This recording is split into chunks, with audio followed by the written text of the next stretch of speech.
What happened in Oakland? Yeah, I heard that Tone was whatever his name, Slay, whatever, was at Love Center. And did you see what he had on? How do you even minister wearing something like that? Y'all haters corny with that. He needs deliverance. Check out your choir stand, they all need deliverance. Attack my character, but half of y'all closeted. The last convention I attended was emptiness. My daddy was a pastor, but now he's in a casket. My mama dead, but y'all don't care. Y'all niggas need to stop it. Now gospel sucks because ensemble snatch the choir roll. But if I dress like Prince and Michael, I'm a homo. Been acting shady since that interview I did with Lexi.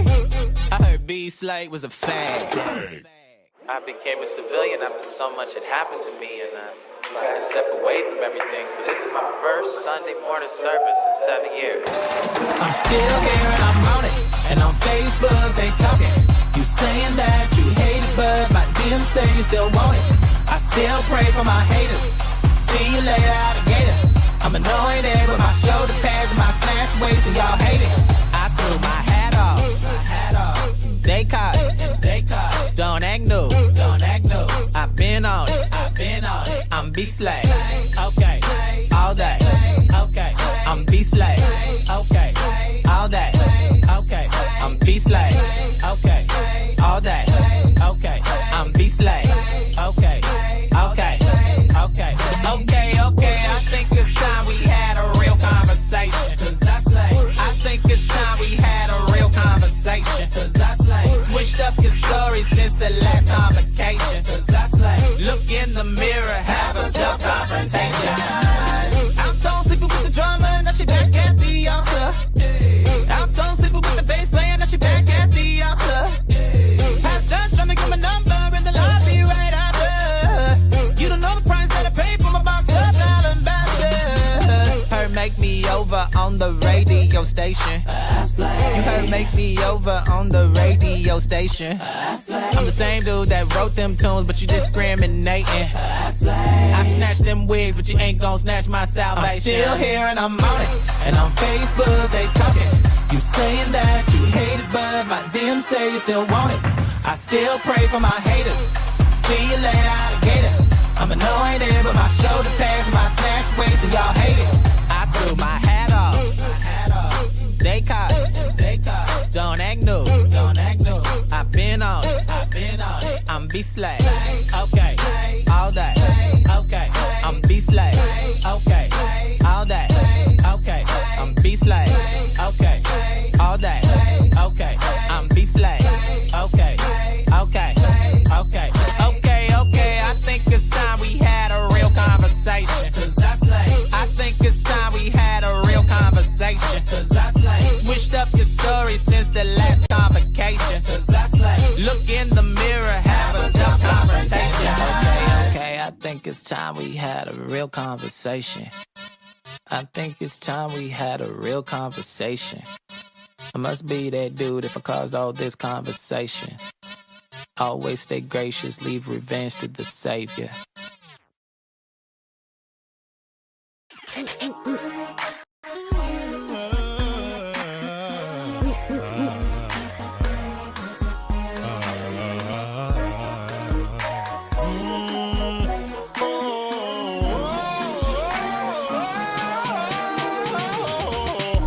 took a hit for the team. Took a bullet for the dream that we would one day all be free from prejudice, free from sexism, free from bigotry.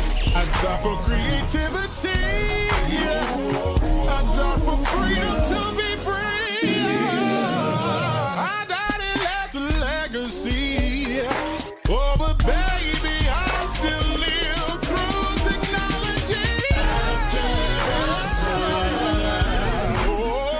then comes the rain.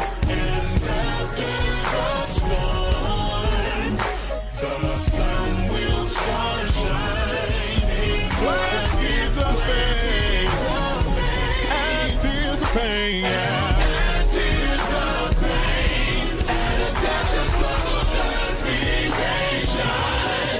your destiny will manifest. Yes, Bubs in the city.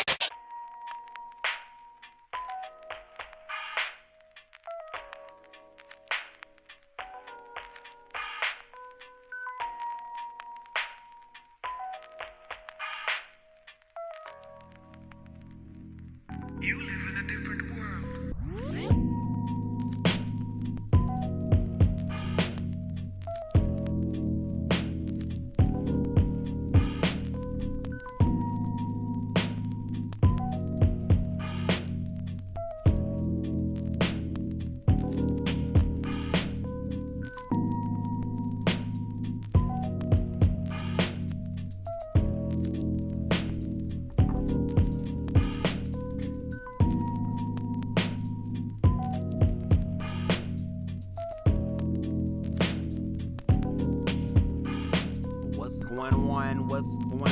What's going on, everyone? Hello. I know it has been a little bit of a minute that I have been live. Y'all have to forgive me. Excuse me. My parents came into town for the past few days. So, of course, whenever I have the opportunity to spend time with family, I kind of relish in it, indulge in it, if you will. So, that's the reason why I haven't been live. I have a few updates that I would like to give before we begin this beautiful commentary, okay? I am grateful because now I have the ability to edit again. I ended up getting me a very budget-friendly but yet still efficient laptop. Normally I rock with Apple, but I had to go to Windows. I'm getting a Dell, girl, so it's just we're gonna make that work, okay? Do not despise small beginnings. We all got to start somewhere, okay? And it's 2021, so we kind of up to date. We made a big jump from what I had before that was a 2012 up to 2021. So, you know, I'm excited for this new journey in reference to editing. I have a lot of things in store that I'm looking forward to, okay? And now I have some of the resources to kind of manifest what I really have in my head, so I'm excited about that.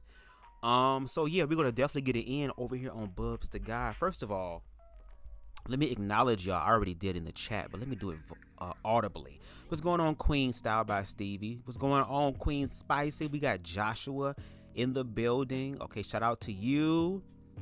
All right, shout out to everybody who's going to catch this in the replay. Shout out to those who will always have their ear to the ground. And again, I hope you're listening.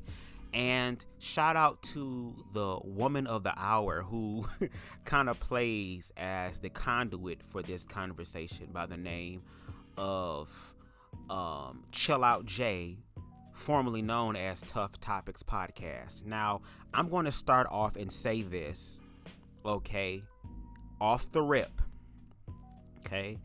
BubzDaGawd, I am not a female. I am biologically male. I also accept the fact, and I also subscribe, okay, to the pronouns of he and him. I am a man. The way that I show up in reference to the social construct is a man. Okay? I cannot speak in 100% totality for biological women and trans women. I am not a trans person. That is not my experience. That is not my life. So for me to speak on the full validity of the label of woman and female, I do not have full autonomy of that. But what I will do in this commentary, because I have people in my life who are trans and I've known them for years, and I've actually brought one of them onto my platform before to have a conversation. Kiki, shout out to her. Got to give her a part 2. I have an understanding empathically to the issues that trans people, especially trans women, and if we're going to be very in particular, trans women of color in particular. So I can't, again, speak to the label of, I ain't gonna say the label. I can't speak to the experience, shall I say. I can't speak to the experience of women, whether you're biological or whether you're trans. Okay? What I'm going to do, though, is I'm going to speak from the one thing that we all are, despite and in spite the infinite, unique expressions of God through humanity, which is just that word I just used, humanity. I'm going to look at this from a human perspective. Now, out of all the commentary that I've done on my channel, the only individual who I really appreciate in reference to thinking and reference to just being honest and being able to articulate themselves in ways that I can understand is Tough Topics Podcast. And I'm gonna let y'all know right now, if you are a trans person, you're gonna be slightly triggered by her commentary. What's up, Queen Donna? What's going on? Okay. Also, for the biological women in the audience that are listening, I definitely want you to share your thoughts as well, because my goal is to try to be as objective as I can, because again, I'm not a trans person and I'm not a woman and I'm not a female. I am just taking the information that I have collected and gathered, both objectively and subjectively by the people in my life, and I'm speaking in defense of trans people. Because there's going to be some things that Tough Topics is going to speak on, or should I say Jay, excuse me, her new YouTube name is Chill Out Jay. There are some things that Jay says that I can understand and I can be like, okay, I can see what you're talking about. And in those moments, I'm going to attempt to create what is known as the gray area. Because if we just focus on labels alone without exploring the humanity part of it, we're going to always remain confused. Also, we're going to read a few articles, okay, that's going to be quite lengthy. Because over here on BubzDaGawd, we make sure that we do our due deals in reference to educating people. And again, if I am wrong, I am not beyond reproach. Correct me if need be. Because again, I'm not female and I'm not a trans woman. Okay? So please educate me in the comment section as well. But I'm going to do the best that I can. But before we get into doing the best that we can, okay? 1 second. Let me pull this up. All the videos, songs, images, and graphics used in this video belong to their respective owners, and I or this channel does not claim any rights over them. Copyright disclaimer under Section 107 of the Copyright Act of 1976. Allowance is made for fair use for purposes such as criticism, comment, news reporting, teaching, scholarship, education, and research. Fair use is a use permitted by copyright statute that might otherwise be infringing. Okay, nonprofit, educational, or personal use tips the balance in favor of fair use. Now, as you can see by the title, we're talking about Title IX, okay? Which is, let me pull it up really quickly here on my phone. And again, if you want to read along with me, you definitely can, because I have provided all of the links of everything that I'm going to be discussing and showing here in the description box below. Okay, but there, pull this up.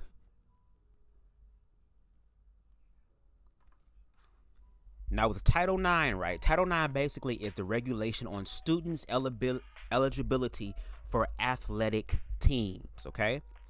This also now includes the whole trans situation as far as trans athletes, whether they're adults or students. But in this particular realm, I believe in reference to Title IX, it is dealing with K through 12 as well as in some college spaces as far as academia is concerned, okay?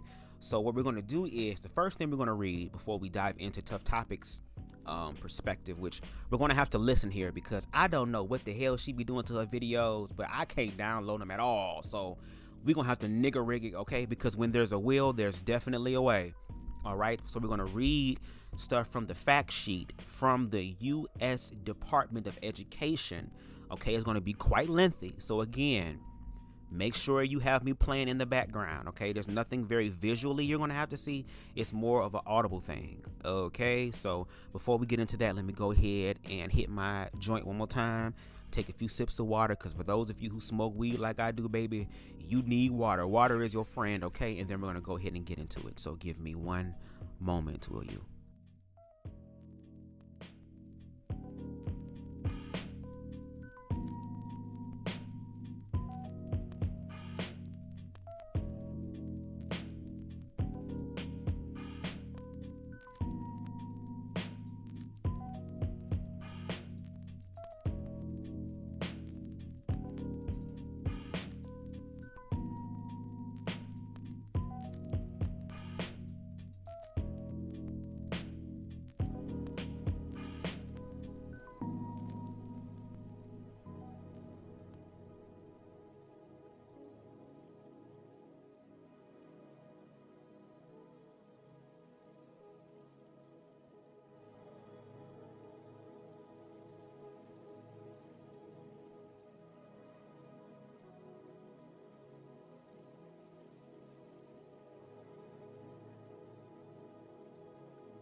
Okay, namaste, mamakusa, okay?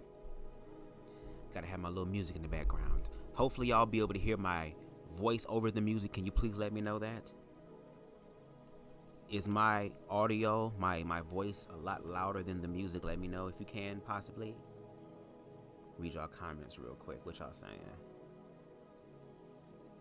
Joshua said he love a good dialogue. Well, baby, you finna get one. Queen Stevie says, yep, that's my cue. I've seen some of her videos. She's far on the right, too far to wheel back in. Well, we're going to get into a lot of that, okay? Okay, great. Spicy says, yes, we can hear you. I love y'all, especially Spicy girl. Spicy be letting me know. Bubs, it's pronounced this. Thank you. You got to help me out sometimes, okay? I'm not perfect. But anyway, the first thing we're going to read is, again, the fact sheet, U.S. Department of Education's proposed change to its Title IX regulations on students' eligibility for athletic teams, okay? Now, this was published on April 6th of 2023, okay? We're going to also get more up to date, but this is kind of give us a little bit of a background, okay? Since Title IX was signed into law more than 50 years ago, it has enabled tremendous strides in educational opportunity free from sexual discrimination, including in athletics, for millions of students across the country. Today, the U.S. Department of Education is releasing a notice of proposed rulemaking, MPRM, on athletic eligibility under Title IX to advance Title IX's long-lasting goal of ensuring equal opportunity, in athletics. During the 2 years of outreach to stakeholders to develop this proposed rule, the department heard repeatedly that many schools, students, parents, and coaches face uncertainty about when and how transgender students can participate in school sports, particularly because some states have chosen to adopt new laws and policies on athletics participation that target transgender students. The NPRM, if adopted as a final rule, would provide much needed clarity for students, parents, and coaches. Participation in school athletics is an important component of education and provides valuable physical, social, academic, and mental health benefits to students. Did you hear that? The proposed rule affirms that students benefit from the chance to join a school sports team to learn about teamwork, leadership, and physical fitness. The proposed rule would establish that policies violate Title IX when they categorically ban transgender students from participating on sports teams consistent with their gender identity just because of who they are. The proposed rule also recognizes that in some instances, particularly in competitive high school and college athletic environments, some schools may adopt policies that limit transgender students' participation. The proposed rule would provide schools with a framework for developing eligibility criteria that protect students from being denied equal athletic opportunity while giving schools the flexibility to develop their own participation policies. Every student should be able to have the full experience of attending school in America, including participating in athletics, free from discrimination. Being on a sports team is an important part of the school experience for students of all ages, says U.S. Secretary of Education Miguel Cardona. Excuse me if I messed that last name up. Quote, beyond all the benefits to physical and mental health, playing on a team teaches students how to work hard, get along with each other, believe in themselves, and build healthy habits that last a lifetime. Today's proposed rule is designed to support Title IX's protection for equal athletics opportunity. We welcome and encourage public comment on the proposed regulation and will continue working to ensure Title IX's effective protection for all students. Okay, now this is the summary of the proposed rule. Cut this down because some of that sounds a little loud. Here we go. Okay. The proposed rule will be applied to public K-12 schools, as well as colleges, universities, and other institutions that receive federal funding, referred to here as schools. The proposed rule builds upon the long-standing Title IX rules that protect equal athletic opportunities for women and girls. Okay, so that's the first part, is to, first of all, it builds upon. It doesn't take away, it's adding to it, okay? Now, since 1975, federal regulations have required that schools provide equal athletic opportunities for students regardless of sex. In February 2023, the department released new resources for students, parents, coaches, and school communities to help them assess whether their athletic programs are fulfilling Title IX's promise to women and girls. Those resources help families assess whether women's and girls' teams receive equivalent levels of coaching, facilities access, field field and education, and financial assistance as the men's and boys' team.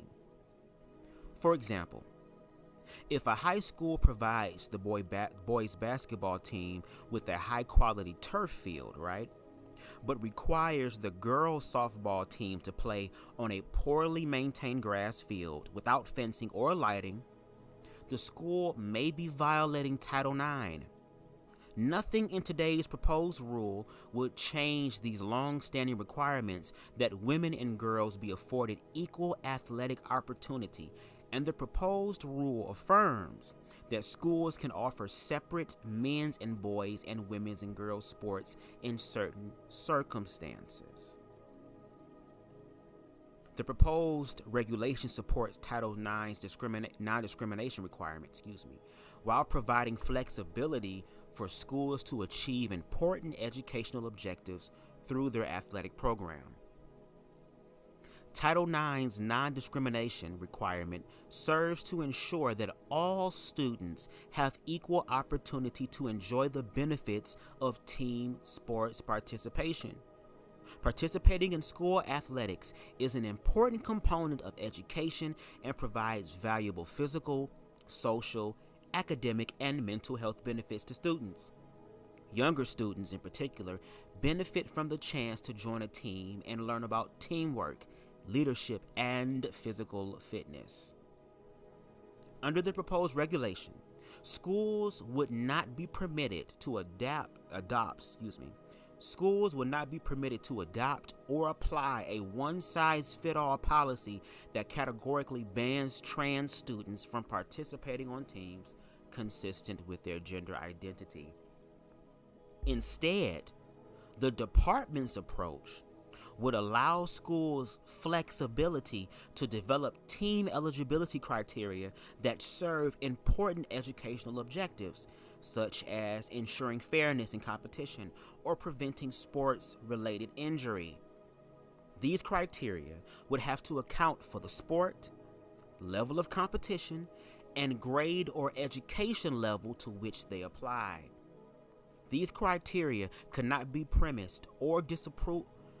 These criteria could not be premised on disapproval of trans students or a desire to harm a particular student. The criteria also would have to minimize harms to students whose opportunity to participate on a male or female team, consistent with their gender identity, would be limited or denied.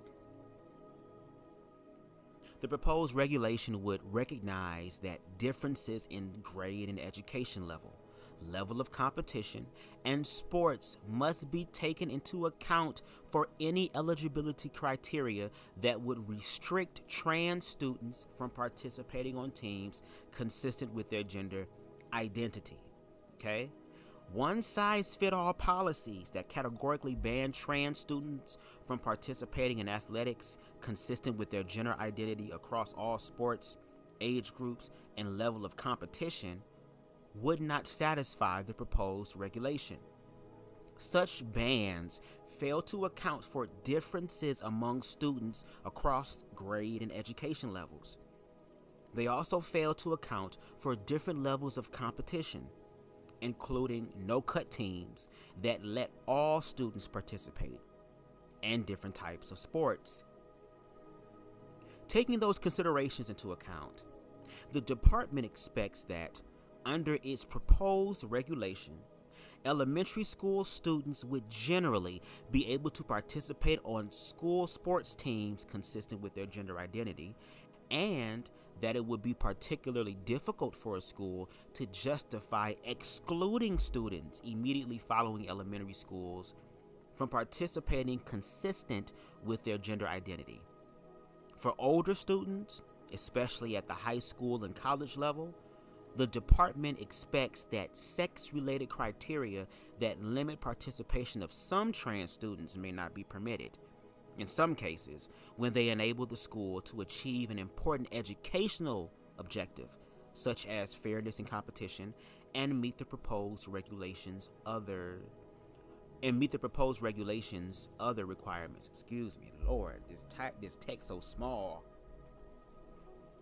Schools would have to take into account the following considerations when developing a policy for participation. So we just read what the policy was about, how they were going to come forth and to be able to, once again, instead of complaining about it and being afraid of it and being scared of it, to actually try to understand and to implement it so that, again, all students who go to this school, who is a part of this school body, is able to participate in it, regardless of their gender identity or expression.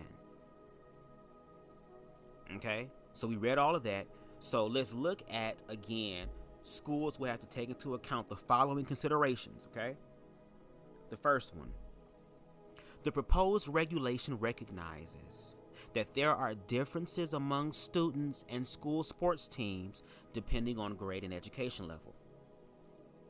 Students in different grades and education levels have different levels of athletic skill, and schools offer sports teams for different reasons depending on students' grade or education level.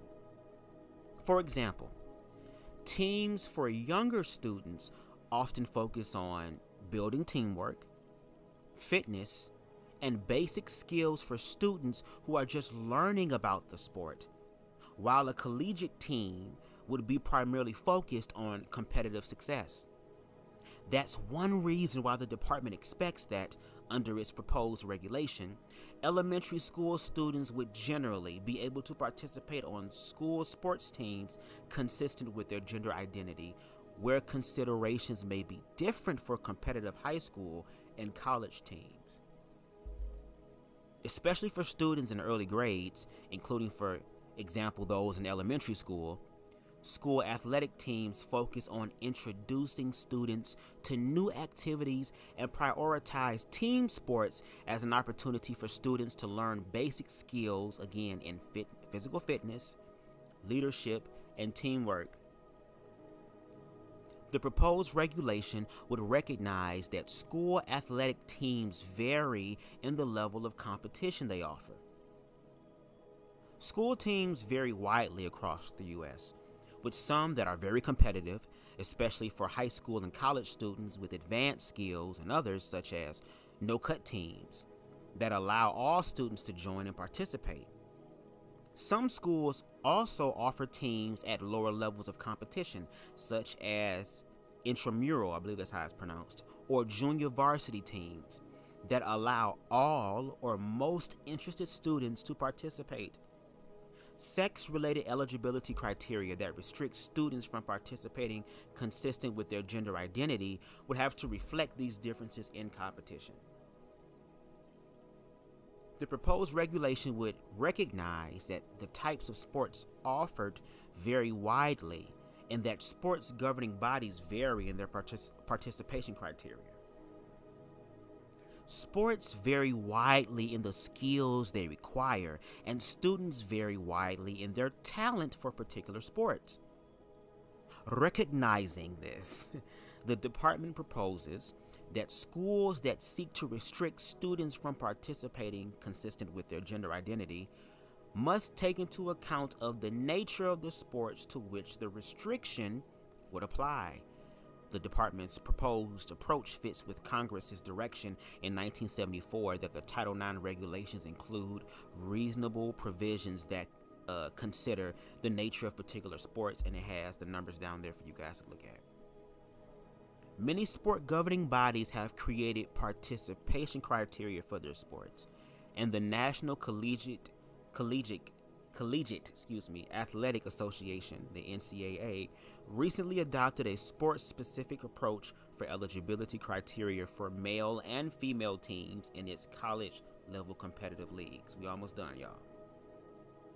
The proposed regulation would recognize the importance of minimizing harms to students whose participation on teams consistent with their gender identity would be limited or denied. Preventing students from participating on a sports team consistent with their gender identity can stigmatize and isolate them, and those students may not be able to participate at all if the only option is to participate on a team that does not align with their gender identity. This is different from the experience of a student who is not selected for a team based on their skills. If a school could achieve its important educational objective by using sex-related criteria that would cause less harm, but the school chooses not to minimize the harm, the school might not satisfy the proposed regulation depending on the specific facts involved. Okay, and it has more here just to give you a little bit more about, again, the background of Title IX. So now Title IX is under fire because now they're trying to include trans people. So now we're going to move over to the other article here before we get into Chill Out Jay's perspective, okay? Because I kind of want to lay down the foundation here, okay? Give you a backstory of what's going on. Again, context and nuance here.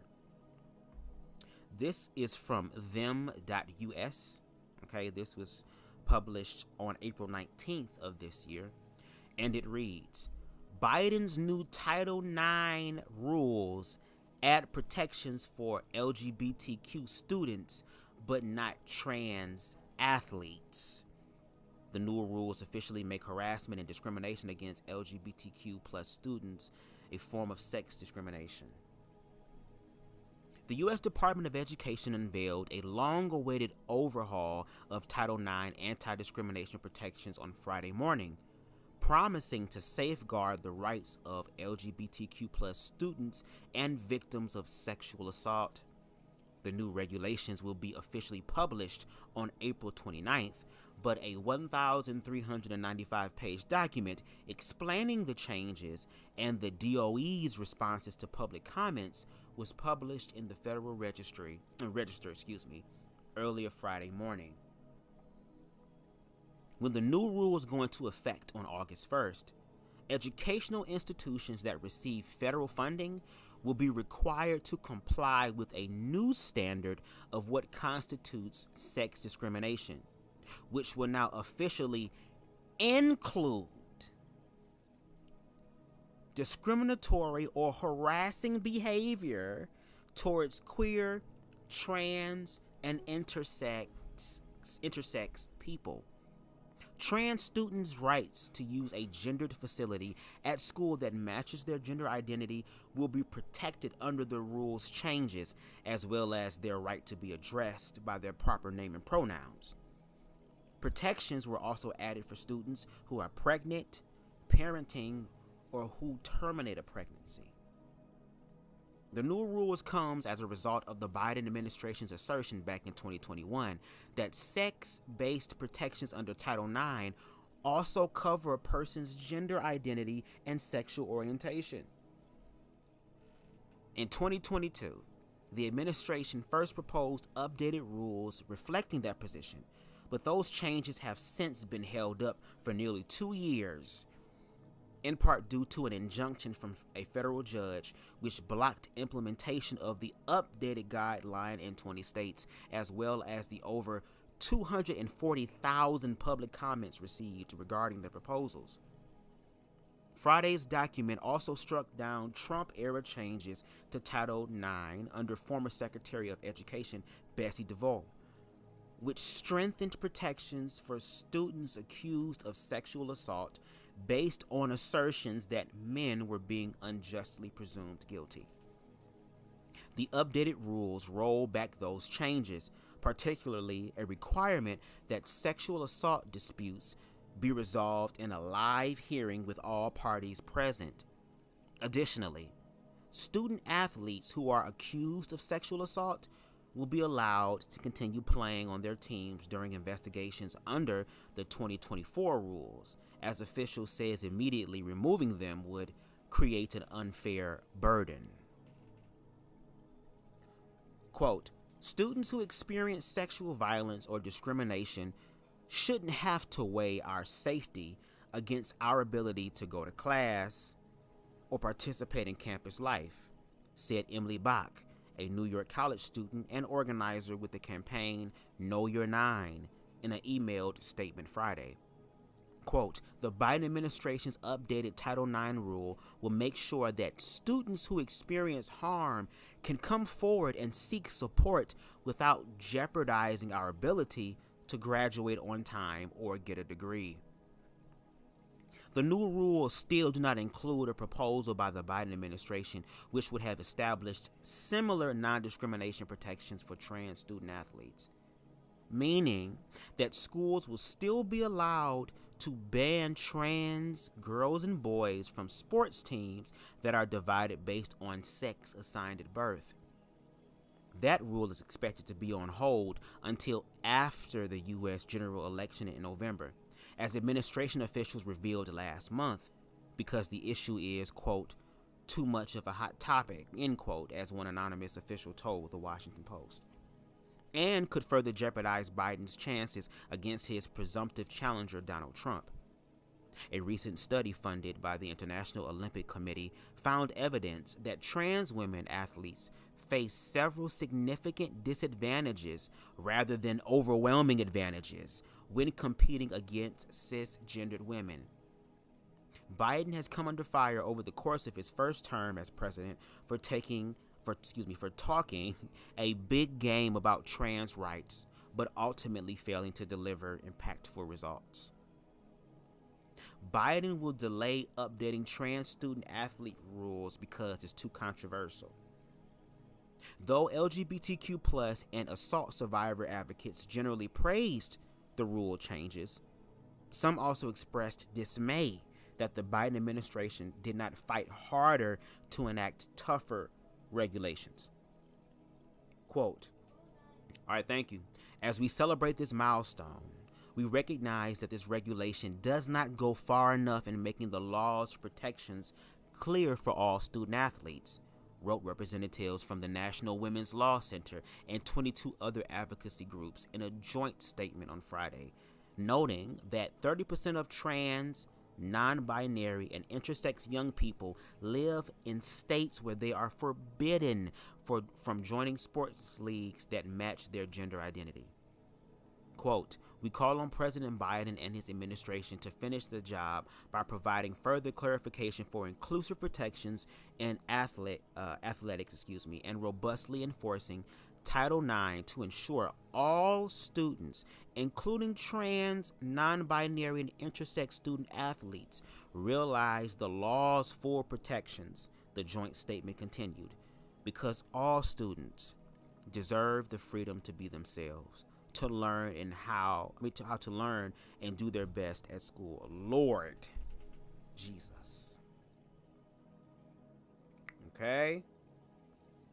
So we have those two articles that we just read again to lay down the foundation.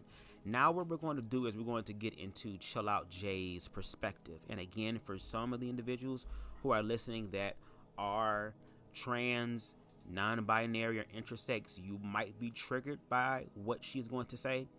What I do here on my channel is I be walking into the punches, meaning that I purposely give my commentary on those who have opposition to try my best to not just be subjective, because I'm a human being, and also these people are speaking about queer stuff and they're not queer. So even with me speaking on this trans issue, if you're speaking truth, objective truth, then the objective truth will shine. The objective truth that I want people to understand before we go into this is that I don't believe that trans awareness is trying to erase biological women, because there's no way to erase biological women, biological females. That would never happen. They are essential to the experience of life. But because life is on a spectrum, and we're talking about and again, a humanistic spiritual perspective, the expression of God, source, universe consciousness, regardless of how that expression is through the spectrum of women, is allowed. If God, source, universe consciousness did not want that to happen, it would not happen. Okay? So anyway, let's go ahead. Let me change my music up a little bit, and we're going to get into her commentary.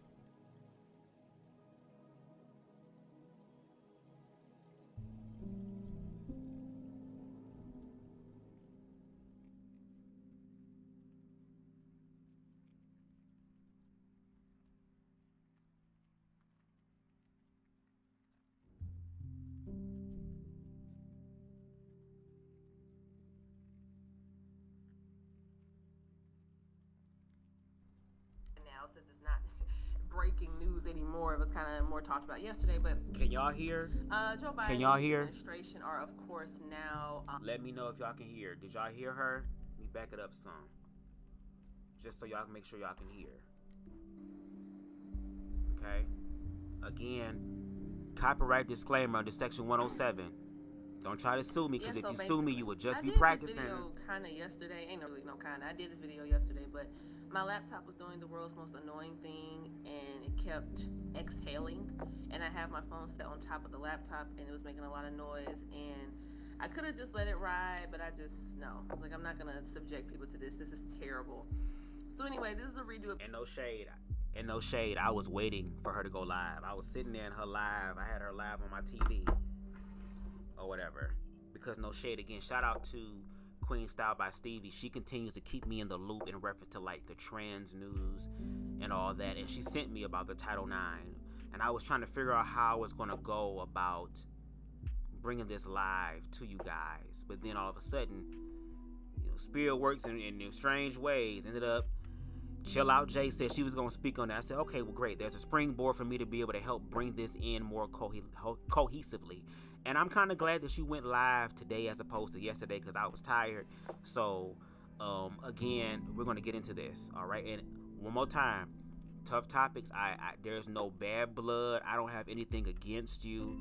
I respect some of your viewpoints, okay? I respect you as a person. Of course, there's going to be some things that we are just not going to agree on, and we're going to share our perspectives on it. But at the end of the day, I still see you as a fellow human being. I see you as a fellow sister in the black community. And if your ass was on the street and somebody did something to you, I'd be ready to fight and stab and shoot niggas over there too, because I protect all of my sisters. Okay, we can figure out what the hell happened afterwards. Okay? Okay, she said, yeah, we can hear. Great. yesterday's video. So as you guys probably know by now, since it's not breaking news anymore, it was kind of more talked about yesterday, but Joe Biden and his administration are, of course, now trying to amend certain parts of Title IX legislation to now include gender identity, which basically undercuts the whole purpose of Title IX in the first place, which was to help women in certain sectors like sports and professional spaces as well, to make sure that they weren't being discriminated against just for being women. Correct. But now anyone who says that they are a woman, of course, is one. That's the current kind of status quo in society now. So I don't understand how this is not true just bigotry and patriarchy. And shout out to Tim Pool from Timcast IRL. I think he's one of the first people that framed it this way, this idea of it being patriarchy. And it's so funny that Title IX is like a feminist wet dream, right? And this legislation, they were so happy to have it, but now the current standing president, you called, you know, Trump is like the ultimate patriarch, right? And he's the symbol of the patriarchy.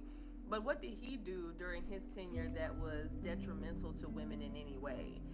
See, people do this thing where they have symbolic, like they're obsessed with symbolism and symbolic gestures, whether they're good or bad. So symbolically, people attribute all these negative things to Trump because it's like, oh, you know, he was X, Y, and Z because of some things that he may have said. First of all he did was say the same things that we all say in the privacy of our own homes or amongst conversations with friends. Certainly there have been things that I've said amongst my friends that I wouldn't wish to get out to everyone. It does not make me a bad person. It does not make it to where I deserve to be canceled or called any sort of pejoratives or whatever. I'm just a human being, and human beings are like that. So it's okay. Let's take it to that point there about Trump. And you saying that, oh, well, that's basically just locker room talk. That's basically just, again, the shit we say behind closed doors. That's where the people feel the most safe. That's where the truth comes out. Behind closed doors where nobody can see you. And that's the thing that we've been taught. We've been taught that to put who we really are on the back burner, put who we really are in the house, and if we go out into the world, to put a mask on, which is why we're in all this confusion today, because people don't know how to be authentic, don't know how to be real, even to the point to where when there are trans people and queer people who are trying to self-actualize,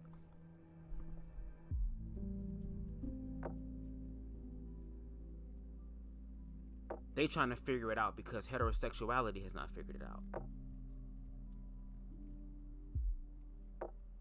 And if a president is saying behind closed door, yeah, I'm gonna grab her by the pussy and all that type of shit, that type of language is used in a very demeaning way. So it's okay for the men to be able to say, oh, grab the bitch by a pussy and all that type of shit or whatever.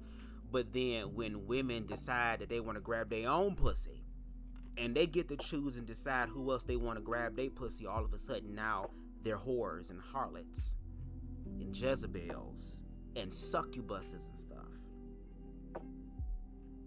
Trump's energy incited or fanned the flames of racism, fanned the flames of queerphobia.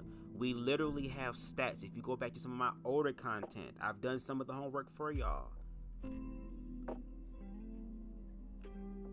How queerphobia rose drastically. How racism rose drastically. If I'm not mistaken, didn't George Floyd's death happen during 2020 when he was president? And how did society treat that?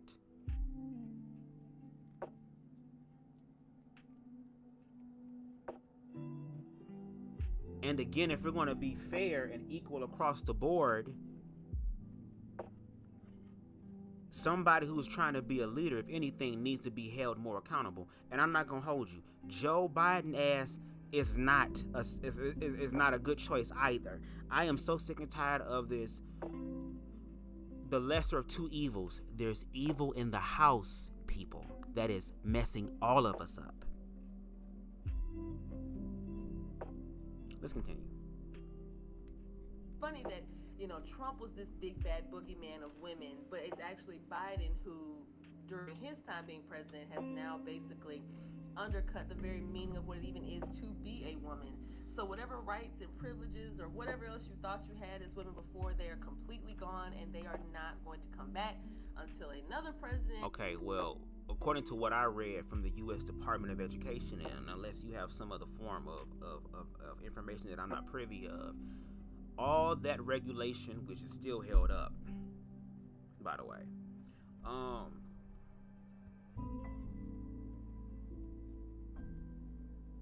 that regulation again was to include, not separate, not take away, because at the end of the day, trans women are women. They may not be females, but they are women. And again, this is protecting the spectrum of women, because we see trans people dealing with discrimination every day, especially black trans people. I have people who subscribe to me and follow me who share their experiences with me all the time. I'm going to have to bring back my sister Kiki for part 2.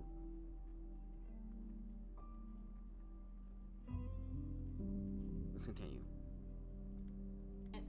Comes along and says, okay, we're going to have to do away with this. Now imagine how ironic that's going to be, though. Imagine seeing this influx of women who were doing rallies where they're wearing freaking vagina hats and stuff. Imagine those same women here in the next, really probably the next few months or so, having to undergo that inevitable red wave that we all experience. Even in Chicago, they're experiencing this red wave. And it's not because Republicanism is just like the best thing in the world or something. But I do believe that as a republic, it is the structure and the ideology that fits us best, that serves us best. We can't be a country, we can't be a lawless society, right? It does not work that way. So I just found it interesting. I have Riley. It's interesting how including other people into laws now makes the law lawless. That's just very interesting to me. Gaines on the thumbnail on purpose, because she is someone who has been outspoken about these types of things. When William Thomas, aka Leah Thomas, was put on a pedestal for being so brave and so and a pioneer of trans rights in women's sports and this kind of thing. Swimming, I'm not going to pretend like I know a whole lot about swimming, because I can't swim, but just from observation, it would appear that to be a good swimmer, you would probably need some strong, broad shoulders. You would need a good bit of upper body strength and core strength. And the taller you are, paired with those things, is also an advantage, because if your arms are longer or whatever, when you're down there to the end, you can stretch out further and touch it before the other person. All those things are advantageous for a person. And William Thomas is certainly a lot taller and bigger and broader shoulders and all those types of things than the women that he was competing against. But also at the same time, there are biological women who got broad ass shoulders, who are built like they damn daddy, as some people would say, you ugly, you your daddy's son. There are biological women out there who also have the skill of endurance, because when you're swimming, it's all about breathing and pacing yourself. Even if you are longer and you do go faster, because you are longer and you're faster, you're expending more energy, as opposed to training yourself and getting into the flow. And that's something anybody can learn. So I understand your point about it, because again, I'm not a swimmer either.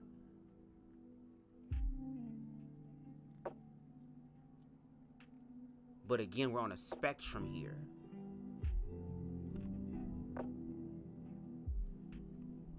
Not an accident. It's because he's a man, and men are designed anatomically differently than women.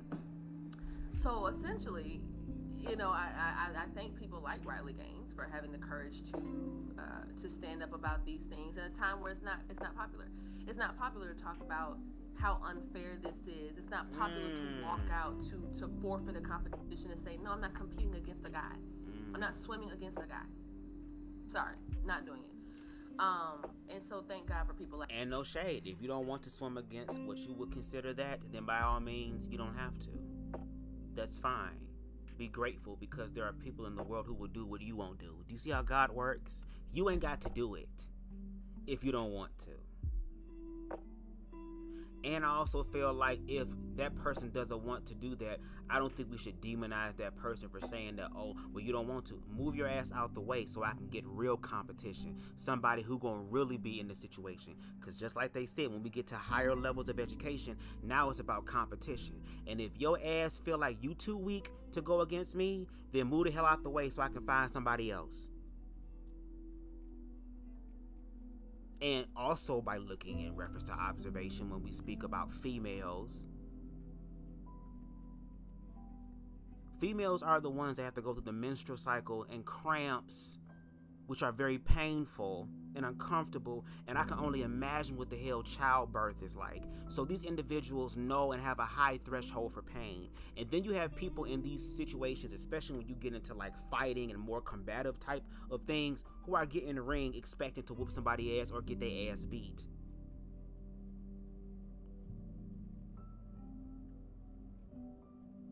And there has been some instances where women have just done it better than men. That is a reality.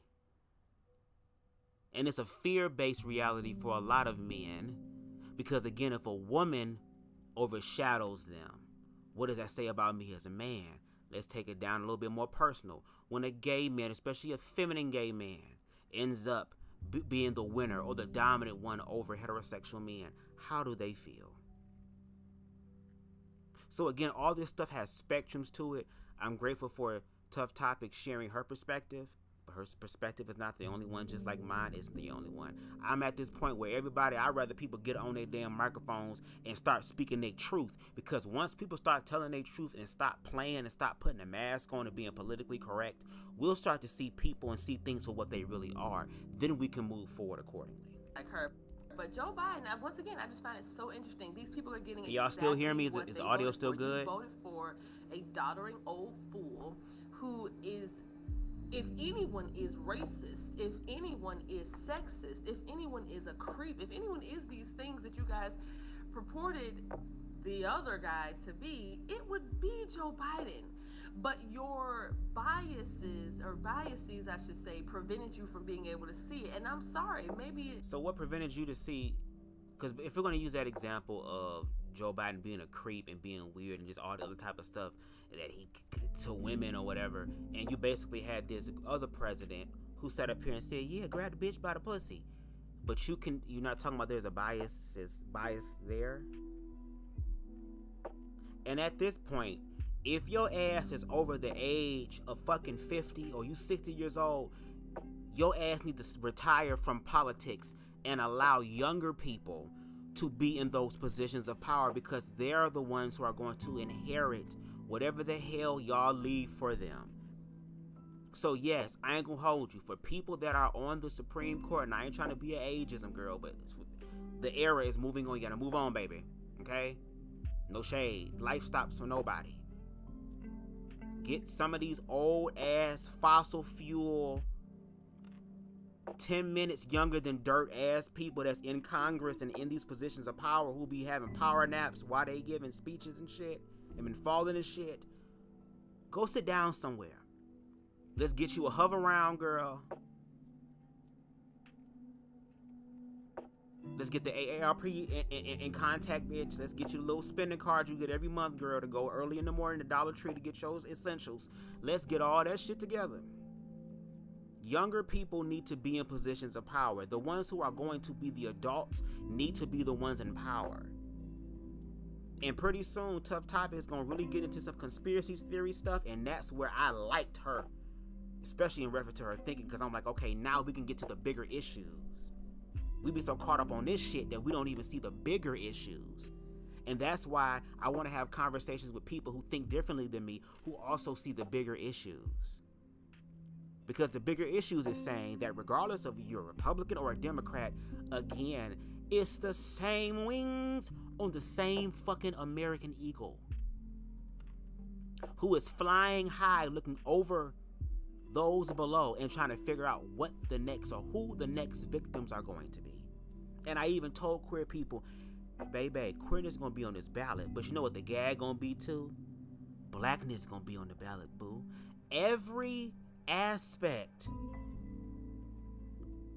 of oppressed people trying to have their own agency and walk in their own truth is going to experience some form of backlash this political season.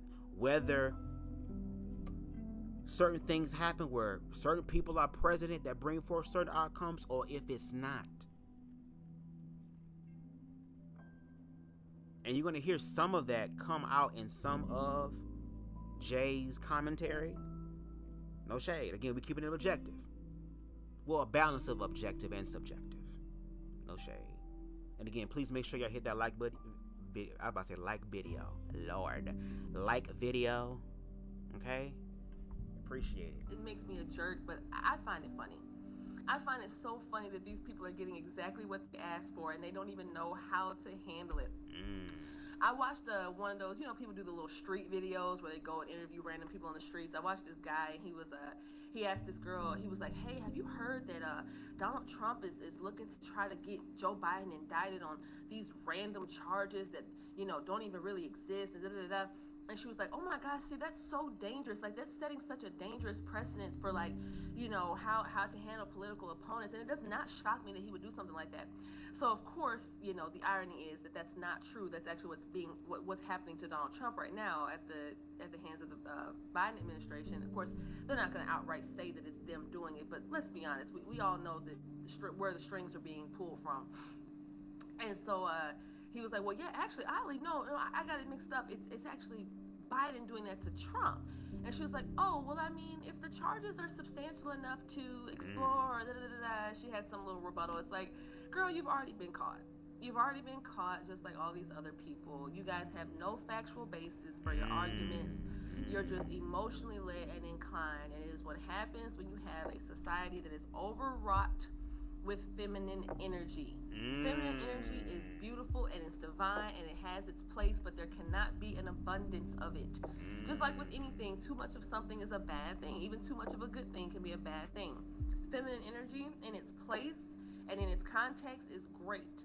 Women exuding our feminine energy and men exuding their masculine energy, and there being that balance and us kind of meeting in the middle, that's perfect harmony. But we're seeing now there's... Okay. That's basic harmony on the basic level of it. Again, masculine and feminine is an energy thing that is in all of us. Masculine is your thoughts, what you think, your emotions, emotion, energy and motion is what pushes it forward.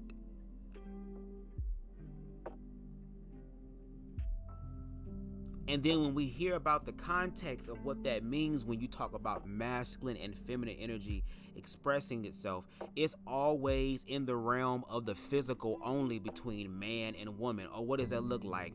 The man being dominant and powerful and protective, while the woman being sweet and docile and nurturing, not realizing that all of those characteristics are inside all of us. Because at the end of the day, man, woman, womb man, they're still human beings, and that is an energy thing.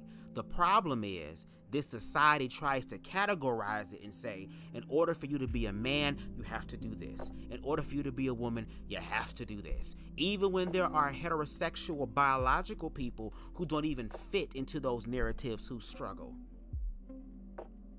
Because again, Jay is going to use an example on what is considered ladylike and what is considered uncouth. And both of those situations involved biological females. So now, even when it goes into the realm of being a biological female who has the womb, who has the uterus, who has the monthly cycles, now there is some sort of conversation that's happening as far as, oh, well, you ain't woman enough. when I feel like all of this shit could be solved at greater speeds if we just realize that there is something known as spectrum and that there are different types of women. There are females who are tomboys.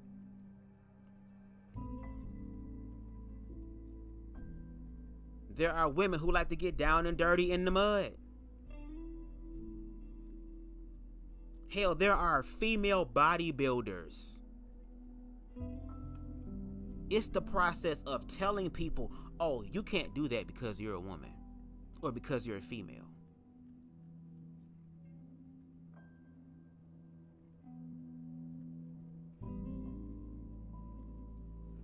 Interesting. Kind of a leaning in the other direction of an overabundance of feminine energy and feminine ways of thinking. This idea of, you know, we're so focused on saying the nice thing and compassion.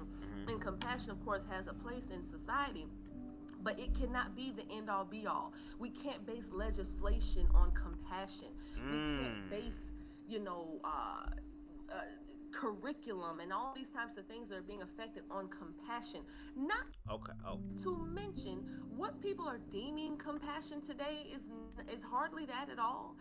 It's not compassionate to affirm people's psychoses, you know, where you have these people having these delusions of grandeur and all this type of stuff. That's not you going along with that. It's not you being compassionate. It's just you being a coward. Wow. So basically, in essence, remove the trans experience from it. The whole realm of Title IX. And in regards to Title IX and what I read, again, if there are other parts of Title IX that she's speaking on that I don't know about, I would hope that she would educate me.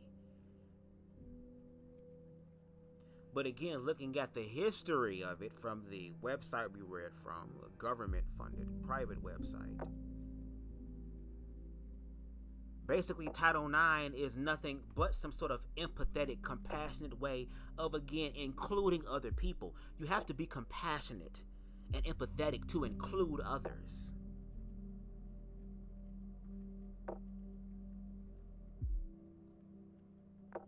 And it's funny, we don't talk about, oh, we shouldn't be compassionate to people until, God forbid, you're in a situation where you require it, you want compassion, and then you don't get it. Now, if you can live those experiences without getting compassion and still find a way to heal yourself and still find a way to love yourself without becoming bitter, then by all means, baby, do it and do it till you're satisfied. You have all of the validity to be able to get up here and speak and say whatever you want to say.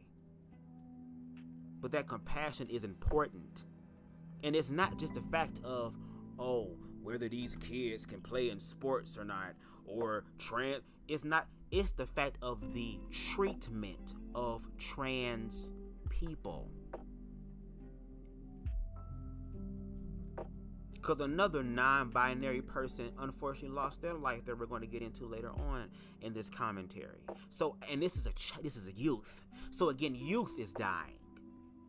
And instead of trying to actually investigate and to study to show thyself approved, it'll just easier to be able to go with an old diagnosis or an old way of thinking that obviously science, the ones who are truly objective and the ones who really just pay attention to the data and record it and explain it, who also were able to say that being queer is not a mental illness because they start taking in the lived experiences of these people.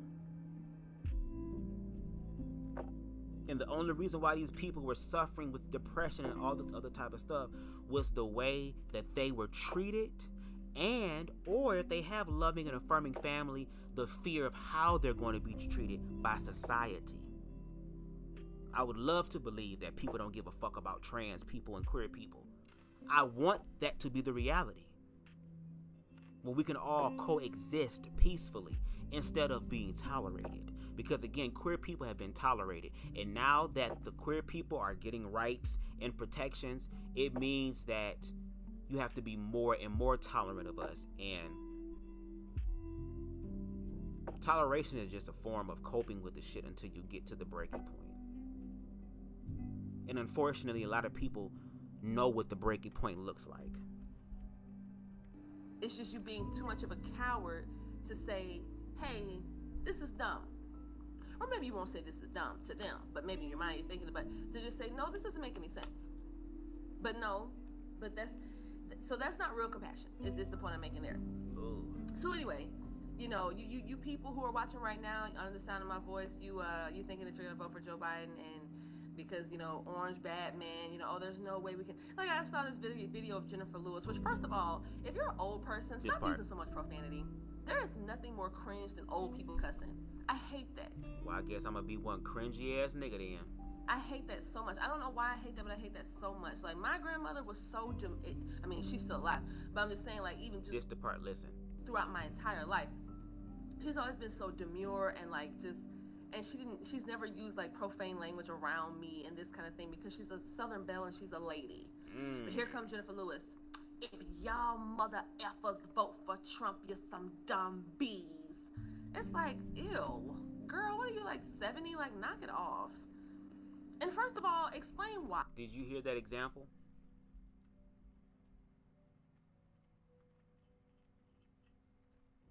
And again, that is subjective. Because yes, you can look at her, especially if you haven't grown up around family members who speak in that type of language and have told you that type of language is uncouth and unladylike. That is a way of thinking. But then you also have people who look at her like, oh, she like the real ass auntie, the real ass grandma that let your ass have it. Oh, she don't play. To the point to where it's like, baby, you just gonna have respect, but she still love you. But she'll still get you together, but she still love you. So again, spectrum. Tough Topics podcast points are valid, but they're not the only points.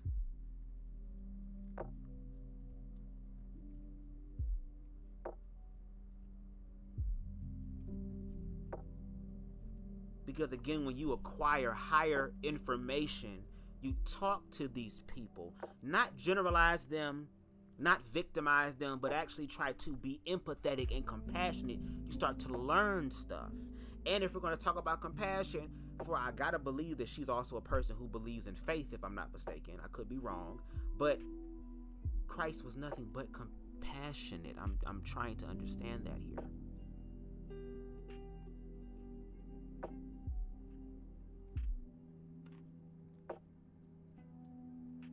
Wow, let's continue. Explain why we're dumb if we vote for him.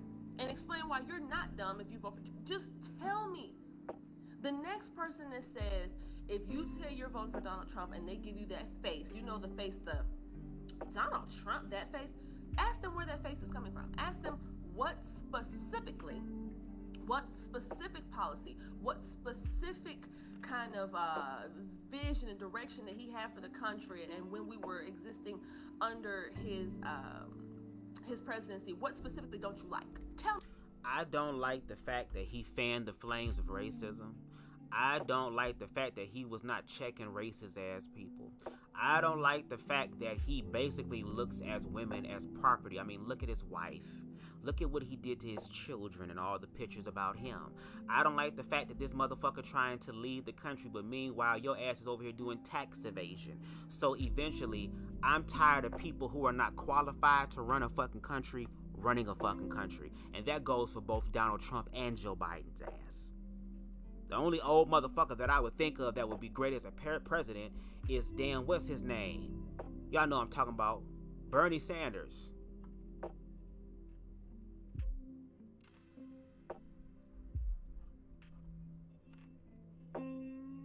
There's a lot of reasons not to want him to be the president. What does that say to everybody else in America? You're talking about looking weak. We have a president who was a fucking crook.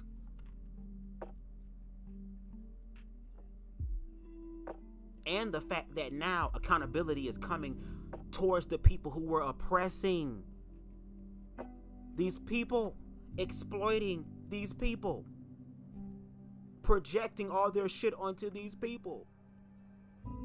And if we don't have healing conversations, what's going to happen is that people are going to get into positions of power, and now it's going to be, oh, now I'm going to get back at you. We need to find a way to work out reconciliation and not revenge, because now the right is looking at it in the form of vengeance.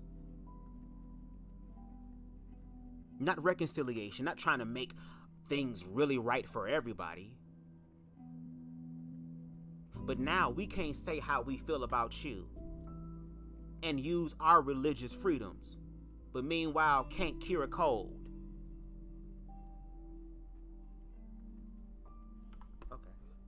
Me that. If you can't tell me that, I don't want to hear it. I don't want to hear, oh, he's so sexist. Oh my God, he's gonna cause a civil war. I don't want to hear that. First of all, nobody's gonna cause a civil war. But if anyone comes close to it, it would be Joe Biden. You don't know who gonna cause civil war. At this damn point, baby, the boiling point has reached past capacity, baby. It's getting ready to explode. We had a bunch of white people do a whole insurrection and not get shot. But if black people were to do that, baby, it would be niggas dead across the lawn. And that is a fact. Because again, when we look at reality in society, when black people were peacefully protesting, they weren't met with security guards. They weren't met with rent-a-cops. They were met with militarized police and SWAT vehicles and SWAT weapons, tactical weapons.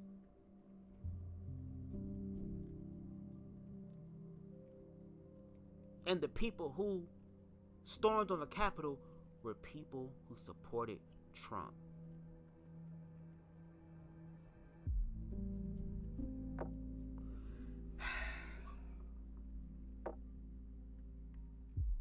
It's because he's gotten so extreme now that his policies are polarizing, and they're not just like before with Trump, people thought that the country was the most polarized then because the media was overhyping racial division and racial tension that was not even really going on.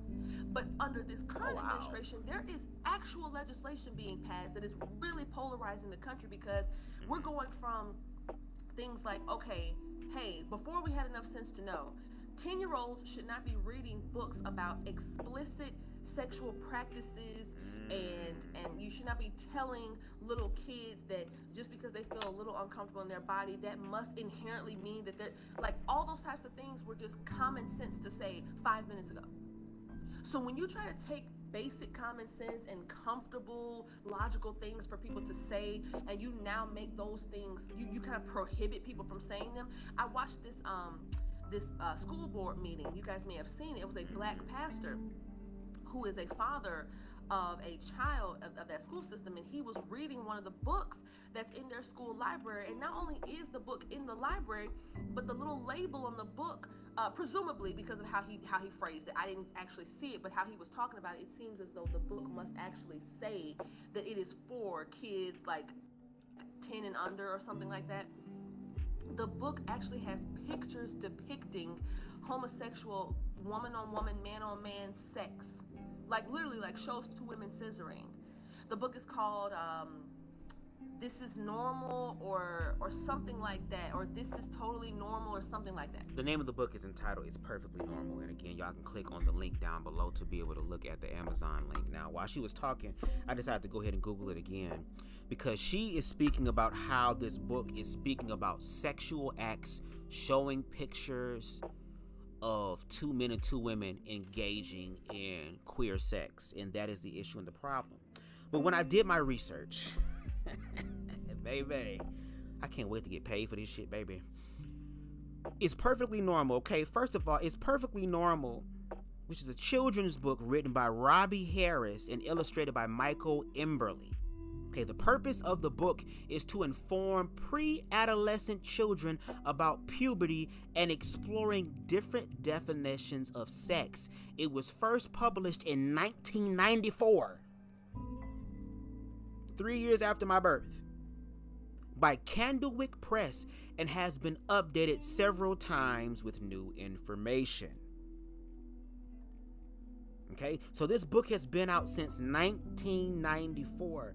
I ended up looking at some of the images into the book, and again, the book is a illustration in a cartoon format to help children who are 10 years old and older, because there is a specific targeted audience for this, grades 5 through, I believe, 9th grade, as it says on the actual book when you look at it. It's basically a form of sex ed in a comic book form, just like how back in the day in the 60s and 70s, when those damn CBS shows and specials would come on, where mommy would walk in and catch little Billy beating off for the first time, or probably one of the few times, and she says, "Oh, I'm sorry, I shouldn't have invaded you in your private time. But when you're done, we're going to talk about this." Having the birds and bees conversation. There are some parents who don't know how to have the birds and bees conversation with their children. They don't know where to start. So now somebody who is a doctor who understands sex and realize that children, especially at young ages, do sexual stuff too, or explore sexuality as well. I'll give you an example before we get into the book. I shared before on my channel that when I was younger, I had to be at least, oh Lord, my damn battery's dying. Hold on. I had to hook up for my controller. Shit. 1 second. When I was younger, I was hanging out with my best friend who used to live next door to me at the time. I'm gonna call him Jay. I went over to Jay's friend's house with him. And I don't know if Jay's friend father was a drug dealer or something, but the nigga had a big ass house, nice ass house. This is back in the day when they had big screen TVs and shit. I mean, big ass TVs and stuff. And his father, of course, because he making all that damn money, baby, ain't no such thing as locked channels, baby. All the channels, all the pay-per-view channels were free or paid for, so they were available. Jay's friend's brother, who was 13, 14, said, "Hey, y'all want to see something?" And literally put Korn on the big screen TV in a way that I've never seen before. The closest I've ever seen Korn was softcore Korn on HBO or Skinamax. And if you ask me, Skinamax shit was a lot better than HBO's.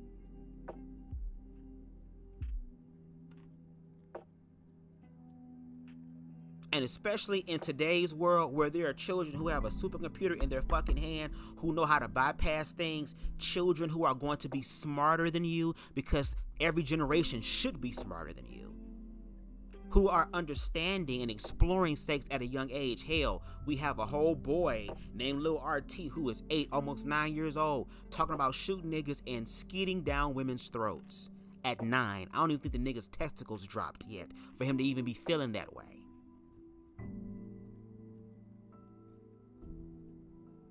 So let's look at the book.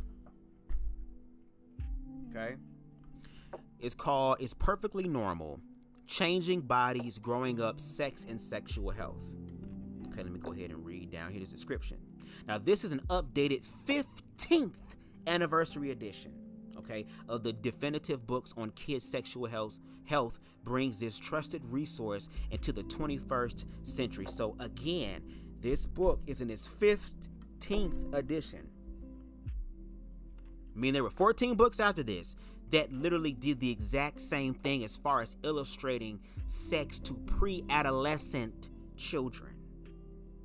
It says, now offering a brand new chapter focusing on safe internet use, one of parents' key concerns. This universally acclaimed classic by Robbie H. Harris, universally acclaimed classic by Robbie H. Harris and Michael Emberley, is a cutting-edge resource for kids, parents, teachers, librarians, and anyone else who cares about the well-being of tweens and teens, providing accurate and up-to-date answers to nearly every imaginable question from conception and puberty to birth control and AIDS. It's Perfectly Normal offers young people the information they need now more than ever to make responsible decisions and stay healthy. So this book basically was created to bring sexual health and awareness for those who are growing, who are tweens and teens. Okay? The reading age for, I'm looking at the product information. Again, this is on Amazon, girl. Reading age is 10 years and up, and the grade level is from 5 to 9. Now, if you can pull up facts that they're getting this book being put into kindergarten spaces to show kindergartners how to bust it wide open, until y'all do that, this book is for those who are able to handle it. So let's look at some of the the comments really quick before we get back into the commentary. One person says, great book. This is a wonderful book to help teach human development to children and youth. The information is presented using a comic book style format and humor. Children enjoyed looking through this book with an adult or alone. I would recommend this book for middle schoolers. The information presented not only discusses human development, but also discusses issues that children experience during middle school years onward. If you are interested in having really candid discussion before middle school, this book truly is perfect for younger crows as well as will obviously be at the discretion of the parent and children and where their interest, goals, and maturity reside. Okay, there are also 2 other books. Okay, they're talking about other books, girl. We ain't worried about that one. Someone else says, and we're mad about this, it said irresponsible trash. A small fraction of the information is appropriate for grade schoolers, but this book amounts to a colorful and playful invitation for underage children to experiment with sex, with excessive nudity and pubic hair throughout the book. It is directed at an inappropriately young age group, most of whom have bodies that have not even started to change. Do they then have to be introduced to images of people of all shapes and sizes buck naked? It demeans the opposite sex as sex objects, not as just a different gender with varying interests that they can be friends with their clothes on. There is virtually no mention of privacy, respect, honor, self-control, shame, marriage, psychological damage of sexual activity outside of a committed relationship, or even physical damage to a young body if they engage in sex before their bodies are old enough. I don't think there is any warning, even a sex with older people, so it is an invitation to pedophilia and the control, damage, and abuse that can cause. Many prisons don't allow it because it is too pornographic, yet we promote it to our children. This book is irresponsible trash. Wow, that's how they feel, girl. Even though the book literally tells you what it is. You ain't got to read the book. The book is made for children, for them to be able to explore themselves. And again, it's at a certain age, okay? And your children probably watching porn any damn way. You don't know what be on their damn phones. So instead of trying to prevent them from doing that when they're going to do it anyway, I mean, how many of y'all have been rebellious against your parents at a young age and did something that you wasn't supposed to do? I'd rather your ass be educated about it so that you don't end up like this person says towards the end of their damn comment, okay? Deal with any sort of psychological damage of sexual activity outside of a committed relationship or even physical damage to a young body when this book is exploring all of the questions that y'all as parents are afraid to ask. And because you're not exploring those things, look at where your children end up. How many young parents do we have that probably could have benefited from this book?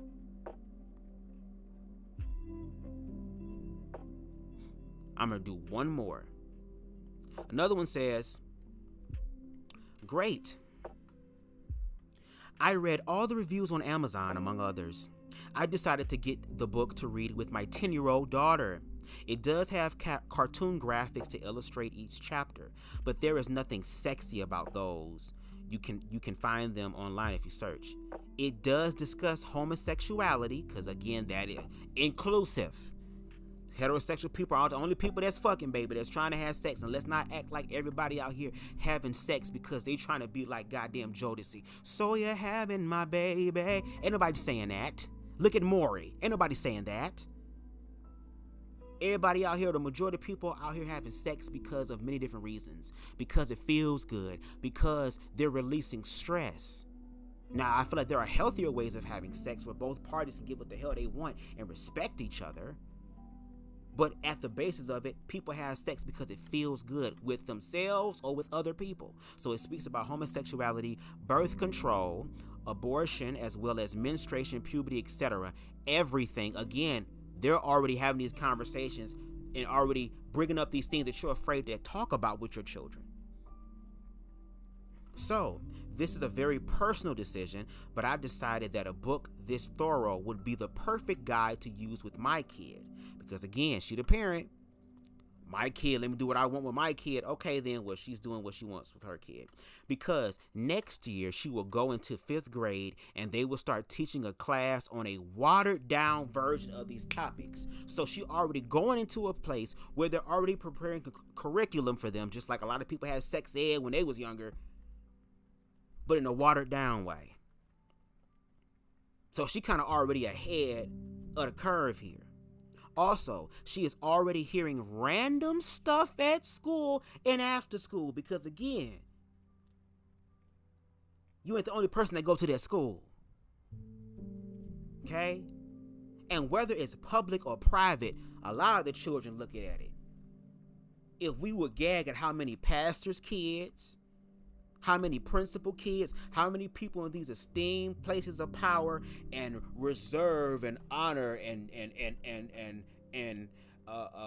couth would gag and have a damn nervous breakdown and find out what the hell their child was looking at. Hello, somebody. Who knows what exactly and from which kids?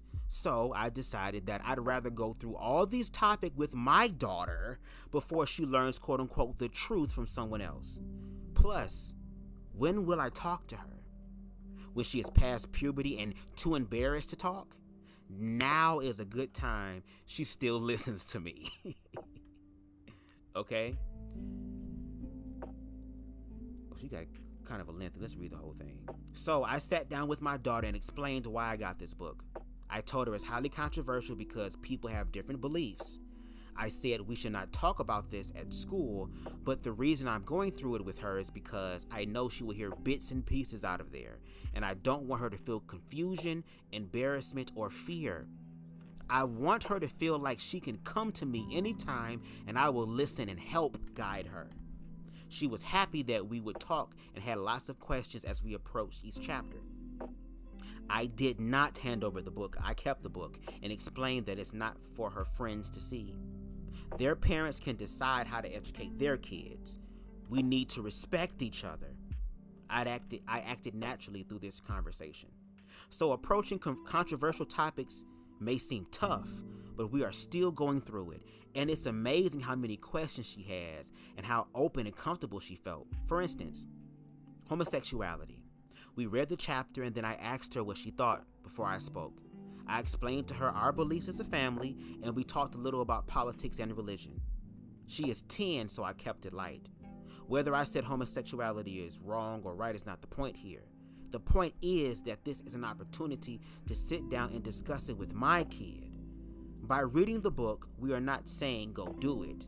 It's also to me an opportunity to discuss privacy and respect. When the pic of the girl looking at herself in the mirror, my daughter giggled and I said, well, don't you look at yourself in private? It's good to know your body, to look for moles, changes, etc. It's natural to be curious, but it is a private act. And all the book is illustrating is, this is a natural act that everyone does. We only read a chapter at a time, and we find that each discussion brings up other discussions such as skin cancer, health, hygiene, etc. Sorry this is a long review, and I'm not claiming to be a writer. I won't go into how I handled each topic because maybe it's overkill, but already 5 other friends have bought this book. We see this book as a tool, and funny that my friends and I don't necessarily see eye to eye on every topic. We decided that we prefer to go over every topic, especially the super controversial ones, because if we don't go over these with our kids, who will? So in that response, that is an excellent way of handling that conversation with your child. That parent, again, she already knew that you're gonna be hearing bits and pieces. So instead of that, I already should build a connection with you because you are my child. So let's sit down and have these difficult conversations. Yes, you can share your personal thoughts and viewpoints, but at the end of the day, that parent created an environment for their daughter to come in and be safe, so that regardless if her daughter is heterosexual, whether she's lesbian, whether she's trans, regardless of whatever life experience that she may endure or deal with or experience, that her mother is always there with open arms to receive her. And who knows, maybe these parents are learning from these experiences as well. Because again, a lot of parents who are fearful of queerness are afraid of it. Which is why, again, this book is a 15th edition. Why didn't the pastor come in on the previous 14s? Why didn't we have parent meetings about this book when it was before the homosexuals? But now that the homosexuals are included into the situation, now it's a cause for uproar because it's going to invite children to be homosexual. When that woman said in her review, this all is natural. Regardless of our beliefs, it is all natural. Regardless if you feel like it's right or wrong, it is happening in the natural realm. And there are people out there who are truly, genuinely objective, who are just providing information for those who need it and who want it. So I just wanted to put that little part in there real quick before we get back into Jay's commentary, because again, even Jay speaks with it in reference to the tone of it being queerphobic, and using the example of that pastor because he wasn't saying shit 14 books ago, but now that homosexuality or queerness has been inserted into it, and it's dealing with children again, ages 10 and up, from 5th to 9th grade. Now it's a problem. See, queer people like myself don't have to make this up.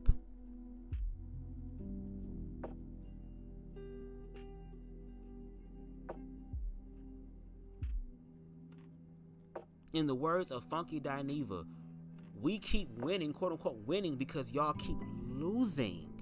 When you speak about queerness and you don't know what you're talking about, you haven't studied to show yourself approved, you're not bringing up statistics, you're not bringing up articles, you're not bringing up all these other things to substantiate your viewpoint.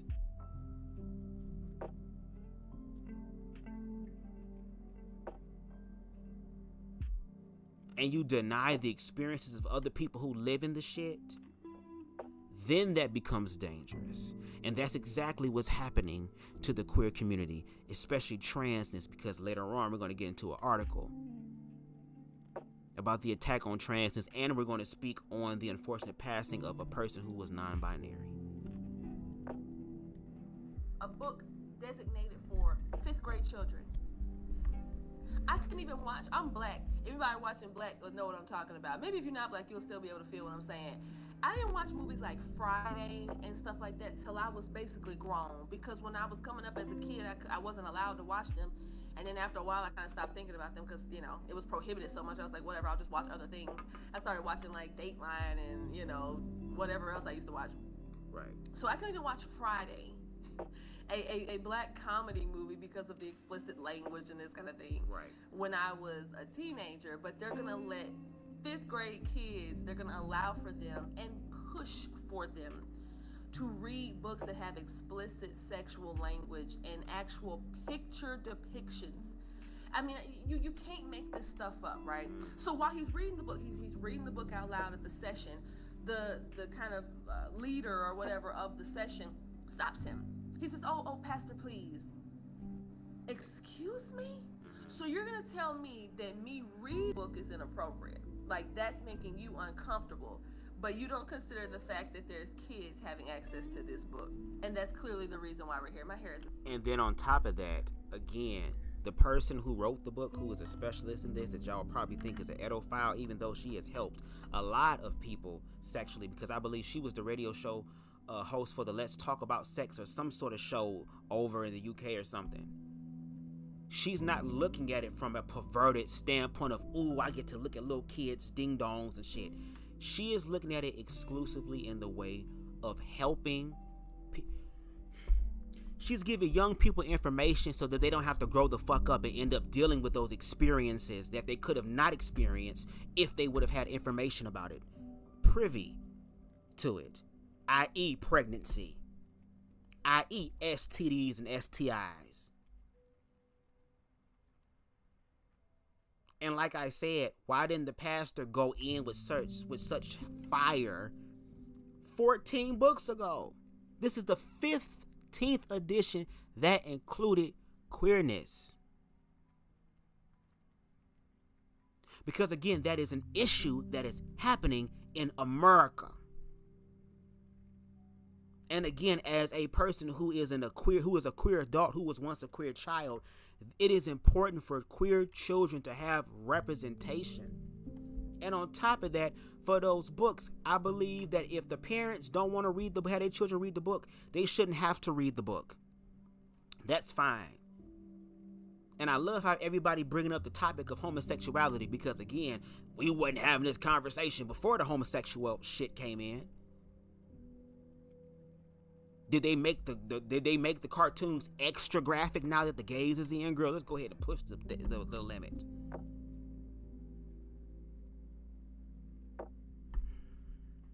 Not want to cooperate with anything today, so I just, whatever. So he was, they're willing to let the kids read the book, but when the man is reading it at the meeting, that's too far. That's, come on, pastor, please. So this is an all-out assault on truth, on reality. And reality and truth are not subjective. Yes, Seen they're some definitely crazy subjective. girl, what are they teaching these kids in college? Shout out to Charlie Kirk. Like, seriously, I don't know how I come across these people so late, but I do. I'm just now finding out about Charlie Kirk. Just now. Hi, Chris. Thanks so much. I'm just finding out about Charlie Kirk. So, of course, as you guys probably know, because you guys probably are aware of him, he does the little, he'll go to colleges and speak. Sometimes he'll do it in a more formal setting, like a lecture. And then sometimes he'll kind of have like a little booth set up outside where the kids can come by and try to debate with him. And so this one young lady was like, well, truth is subjective. And he's like, yeah. Okay, is it an objective reality that you and I are having a conversation right now? And she's like, well, yeah, that's not the type of stuff I'm talking about. No. It doesn't matter about what type of stuff you're talking about. The sentence that you articulated was that truth is subjective, which we know is not true. Truth definitely is subjective, and again, it's on a spectrum. I understand there's people who love black and white because it makes them feel comfortable, but there are people who also understand gray, and be grateful for the gray people so that you don't have to do what they do. Matter of fact, hold on, I want her to use another example. She's going to use an example about subjective and objective. 1 second. There is an objective truth, and I'll take it a step further to say there is objective morality. The easiest way you can detect if something is moral or immoral is how it affects human beings. Right. If it affects human beings negatively, it cannot be moral. Right. It can't be. That's why it's immoral to commit adultery. It's immoral to abort your children. It's immoral to engage in certain acts and activities because it negatively affects human beings. It's also immoral to judge people. It's also immoral to create fear-based narratives around people, and then when they bring in the objective truth, like the scientists, like the statistics, like the fact, because I believe that truth can be both objective and subjective. Objectively, we all need air to breathe. That's an objective fact. You need air to breathe. Objectively, all of our blood is blue until it's exposed to the air and then changes to become red. That's objectively. If I or anybody that's listening under the sound of my voice was able to jump up right now, objectively, we will all come down. That is an objective reality. Now let's go into subjective as well. Let me use the example of, and even I've dealt with this, weight loss. If you walking around 200 and something plus, and I'm just using this example, plus pounds, and you went to the doctor and the doctor told you your weight, you're eating all of this food that has empty calories, you have a history of blood pressure and diabetes and all this hypertension and all these other things that your family is on the spectrum of, yes, that is an objective truth. I have these things, I'm on the brink of these things, but then subjectively means I can change my truth. From one objective truth to another subjectively. I'll give you an example. If you start changing the way that you eat, you're changing the objective truth subjectively because now your body is changing. I decided that I'm going to work out 3 to 4 times a week and be consistent in that.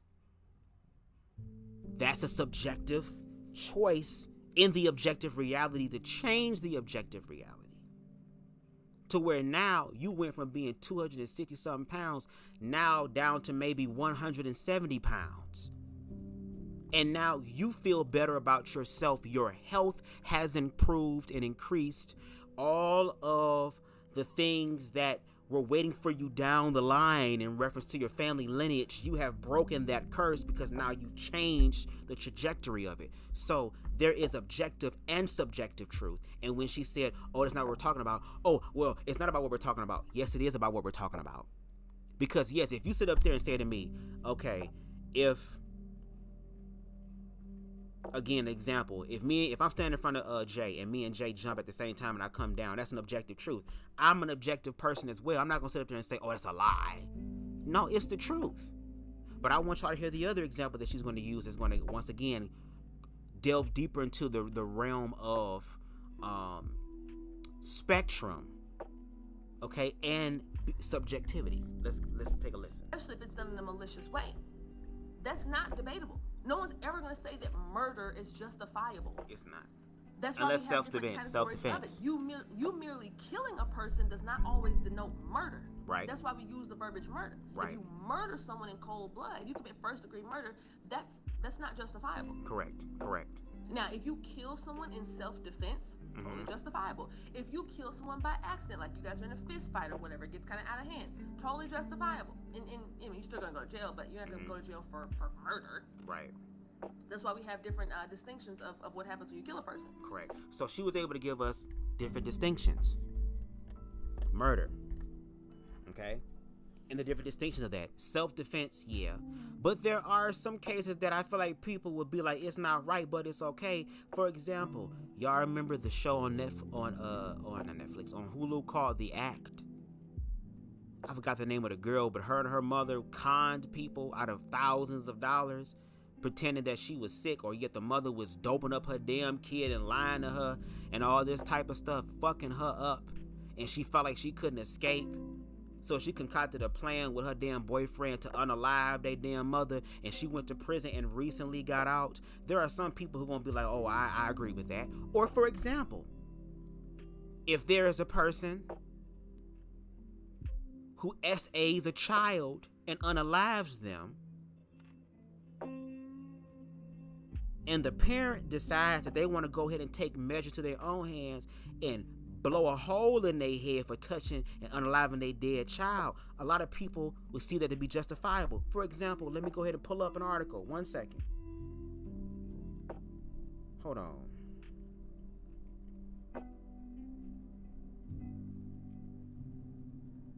What's his name? Where is it at? Yep. His name is Gary Planch. It says Leon Gary Planch was an American man known for publicly killing Jeff Dosut, a child abuser who had kidnapped and raped his son Jody. The unaliving occurred on March 16, 1984, and was captured on camera by a local news crew. Planche was given, I'm messing his name up, baby. I'm taking his name through the ringer. Was given a suspended sentence with 5 years probation and 300 hours of community service, receiving no prison time. Let me read that again. Okay? The unaliving occurred on March 16th, 1984, and was captured on camera by a local news crew. He was given a 7-year suspended sentence, okay, with 5 years probation and 300 hours of community service, receiving no prison time. The case received wide publicity because some people questioned whether what he did should have been charged with murder. He contended that he was in the right and that any parent in a similar position would have taken the action. So again, to Jay's point, when she spoke about if it's cold murder, if it's premeditated, which obviously if you look into the story of it, it was definitely premeditated.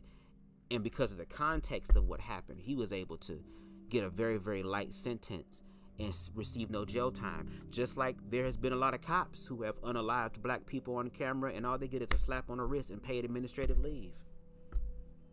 You know? You know? Just very interesting. Lord. Hold on. It's not responding. Girl, what's going on?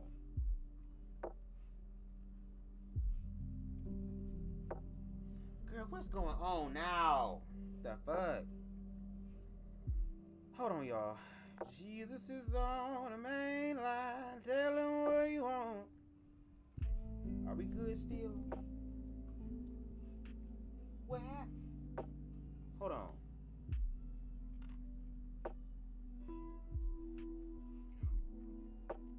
Are we still going? Why is that shit popping up on my stuff saying YouTube? Oh, now you wanna come back. Wow, shout out to y'all who are still here. Okay, let's get to her example. Oh shit. Let's get to her example.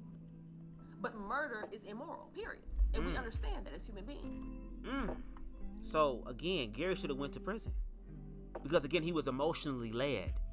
And a lot of times that happens too, to where a lot of people end up doing shit in cold blood because they lost their emotions. Instead of him going to prison, basically to prison. And allowing the inmates to take care of it. But I mean, because they're inmates, they're already in jail for this shit. They already died anyway, so hell, whatever happens in hell stays in hell. But he ended up doing hella shit and he didn't get no prison time. So my question to Jay, if she's listening, would you consider what he did to be moral? Would you feel like Gary should have been sent to trial to be judged by his peers? Because he said that he was in his right, because any sane parent would have done that. Any parent that is willing to protect their children and to get vengeance for what somebody did to their children, of course. What about the parents of queer children who want to educate their children about queerness in a healthier way than allowing the government, or shall I say the capitalistic viewpoint of it, which means that we're going to go out here and because y'all already discriminated against and y'all already been ostracized and we already have this underlying queer phobia that is covert as fuck, screaming to become overt again. It's going to fuck you up in childhood, and some of you may not even survive that. And then when you become an adult, we're going to control the narrative for you to where you didn't have a healthy understanding of queerness growing up, and now you're trying to figure yourself out as a queer adult, and we're going to take control of that, which means that we're going to go ahead and create all the trouble, create all the confusion, and then go ahead and act like we're the individuals who are going to be the savior and give you the remedy for whatever's been torturing you. Got this woman, again, who made this book to help children.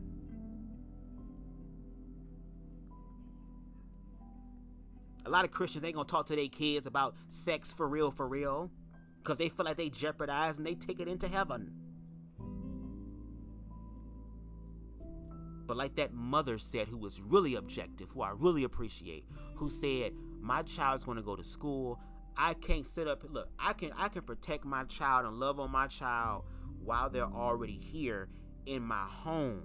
But when they step outside of this house, they are going out into another world where they eventually are going to have to go in order to connect with other people and in order to live. So why not get to know about the people who are outside of you? And that book did an excellent job at trying to help children for that. But see, you got to be mature enough to have that conversation with your child. And again, if you don't want to have that conversation in that way with your child, that's fine. But don't be trying to stop the other parents who are willing to get ahead of the motherfucking cart and stop it. Before all of a sudden we having a sweet 16 teen moms 2024. But somehow we can't understand it when it comes to a life that's still gestating within a womb. Mm-hmm. Now, this is so funny that women, feminists, that my body, my choice. Right. If it's your body, your choice, why can't it be your body, your choice even after the baby gets here? We should just do away with all child support. There should be no such thing as child support. If you are going to be the sole person allowed to make the decision of who gets to be born and who doesn't get to be born, then you need to be the person solely responsible for taking care of the born people. And I will say this, personally, if people are using abortions as a form of birth control, that's a problem, baby. You gonna have to learn how to put a contraception on. You gonna have to learn how to take a motherfucking birth control, or you gonna have to go ahead and get your tubes tied the fuck up then or something. Get an IUD or whatever it's called. Get that implanted. You can't be Sukiyana with the shit trying to, no, boo-boo. Now, in certain instances, I can understand. For example, if it's a grape baby, if it's a you better not never tell nobody but God ass baby, how he died on top of me ass baby. If the birth of this child is going to put the mother at risk. And the reason why I believe that, despite my personal viewpoint, women have the right over their own body is because at the end of the day, they're the ones carrying the child, getting sick and throwing up, going through all type of temper tantrums and hot flashes and shit, having to carry a whole nother human being around, back and shit be hurting, titties be hurting and shit. Baby, can you get motherfucking barbecue and goddamn nacho cheese and put it in that bowl and mix it up for me with these damn pretzels and stuff, baby, and a slice of apple? I'm just eating all type of shit. They're the ones, especially if they're delivering the child naturally, who Jesus. I found out information that when females give birth, a lot of shit be happening, girls. There'll be urination, defecation, and sometimes women be having orgasms as they're bringing life in. Babies being christened in, baby. That's just a part of natural life. That's a part of life. Like, we're so afraid of exploring life because there's so much life to live. And not everybody is going to be living life like you. And why are y'all feeling some type of way about people not wanting to live life like y'all? Does that take away your life? Now, if it takes away your life and you can objectively prove that, then okay, I understand. But again, when we talk about transness, and again, I'm not a trans person, I'm not a woman, it's a person on the outside looking in, observing, asking this question. And it's a question that I want biological women to comment. So Queen Spicy, if you're here, I would love to hear your answer. Queen Donna, if you're here, I'd love to hear your answer. Leave your answers. Does trans women's existence genuinely take away from your own experience of womanhood in your own life? Yes or no, and why? Again, are trans women taking away from your experience of womanhood in your own life? Yes or no, and why? Please leave it down below. I would love to hear your thoughts. If you're gonna say, hey, men don't have a say in whether or not babies get delivered or not, then fine. Then you're the only person that has. Yeah, Martin, I mean, that's not untrue. You know, at the end of the day, it does kind of come down to these judges and stuff. And unfortunately, we're seeing these judges today seem to be very much kind of infiltrated. I mean, look at what we've seen with Ketanji Brown Jackson, first black female Supreme Court justice. And I'm just trying to figure out, why are we celebrating the fact that she's the first woman, the first black woman to serve on the Supreme Court, when, or the United States Supreme Court, and you guys told me, or she told me, she didn't know what a woman was. Well, I mean, you said it earlier. She was the first black female president. You said it right the first time. But again, woman is an expression. We see it. Even biological women have natural ways of expressing themselves that are outside the norm, that are outside the box. Everybody not gonna fit into this cookie cutter box. I'm sorry, it's not possible.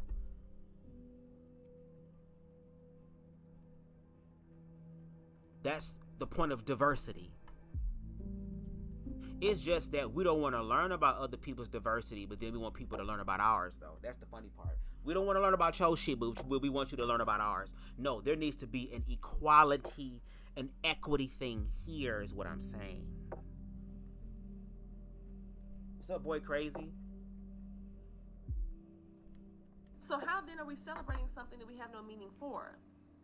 And then you ask these people, these college kids, you know, they're seriously wasting their time and money and resources, and God knows, you know, taxpayers' dollars or whoever else is footing the bill for this stuff. It is becoming a waste because they are rotting the brains of those kids. The kids who might have otherwise been intelligent, but this is just ridiculous.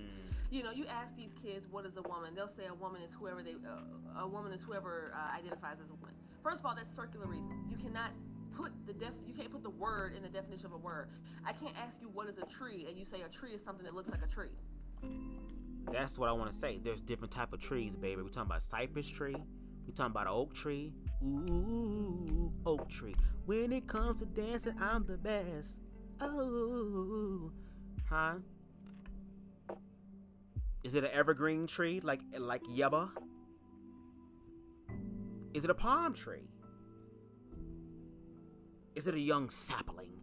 There are different trees, just like apples and oranges. They're under the umbrella of fruit.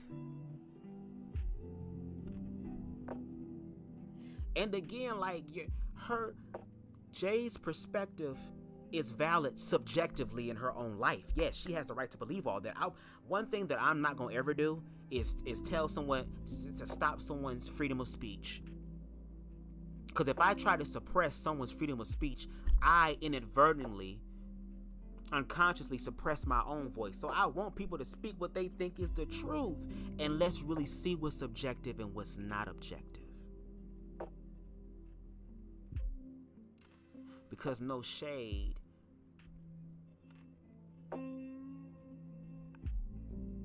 the majority of y'all be very wrong about the queer community, and I'm willing to bet my height on that, and I'm already short. I bet my height on it to where now I would legally have to get a car seat in order to drive. I bet it. And some phone books and shit. I bet it.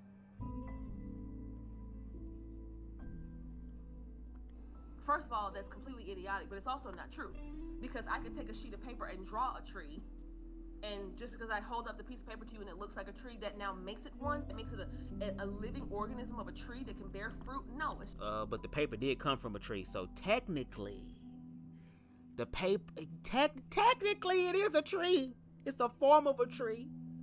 I mean, if you look at it through the realm of spirituality, I remember I saw this video on Instagram where this individual took a leaf and cut it in half, and then he ended up looking under this, I forgot the name of the particular the scope, but it was able to see frequency and all that type of stuff, and he still saw the shape of the leaf reverberating even though the leaf was cut in half. There's so much information. And I get it.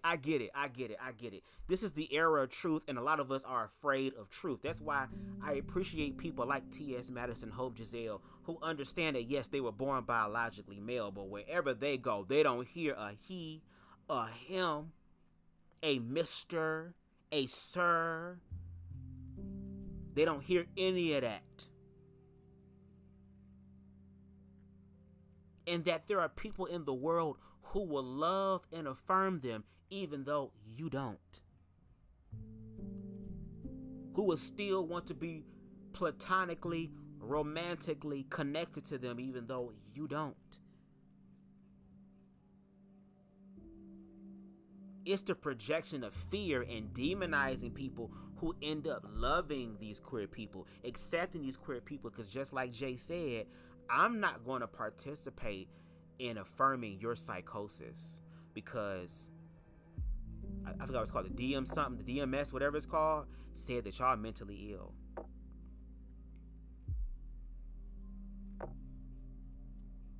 Meanwhile, there are also people who still believe in a book that was 2,000 plus years old. So I guess in this case, it's okay. But let's not talk about objectivity when we talk about what's really going on. Because that book that the parents were upset about was a very objective book. The parents reacted subjectively because of what they believe.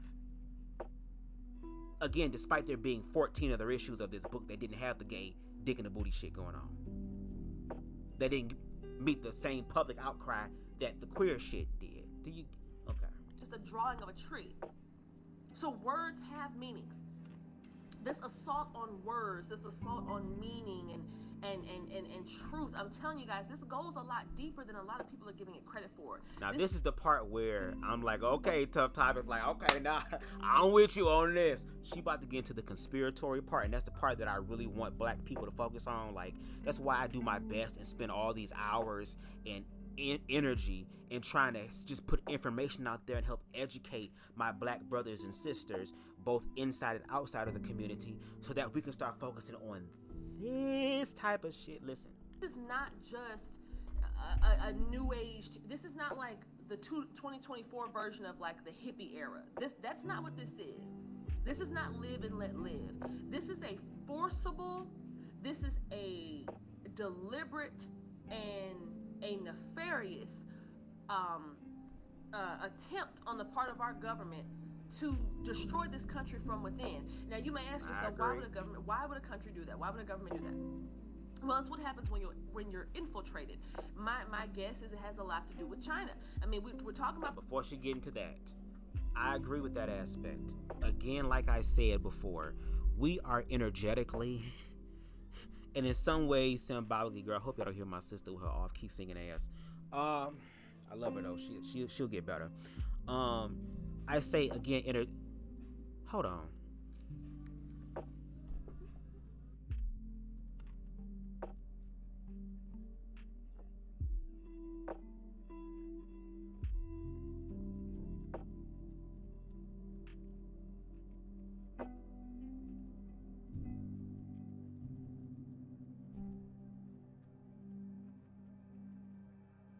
Y'all give me one second. I'm trying to call my sister. She got her music playing in the background, girl. I'm on live. 1 second.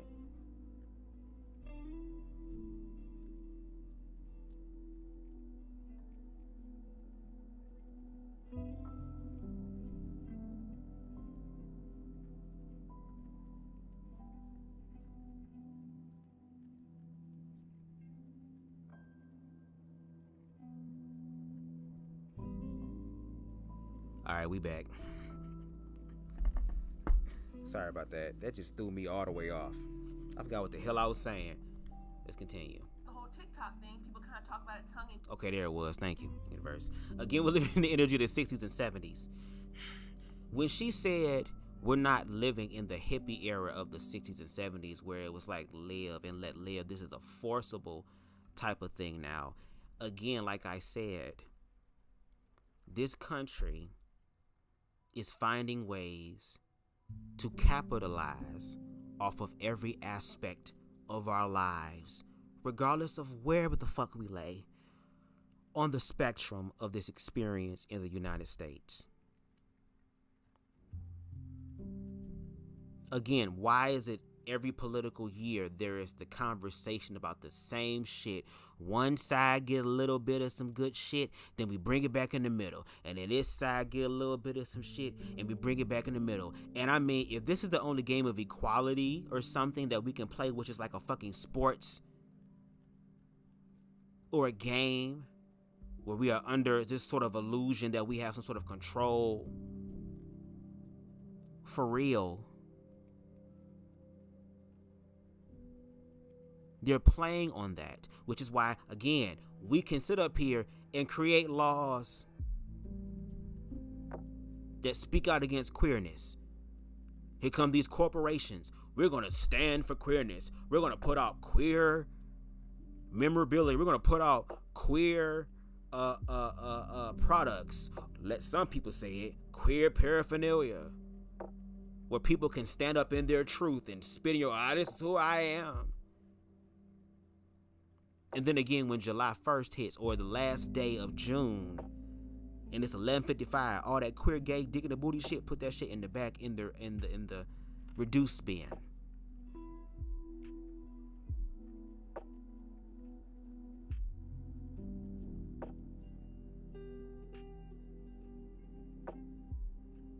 And I think this time, because energetically we're in that place, I feel like they're just trying to destroy the foundation. Like instead of, it's like they know we're going to do the same thing, so they kind of be ahead of us and say, okay, well, we already been down this road. Let's go ahead and fix this road so it can work in our favor. Again, black people doing the same shit. When some shit happen, what we do? We peacefully protest and all that stuff, which is why, once again, we're met by militarized police.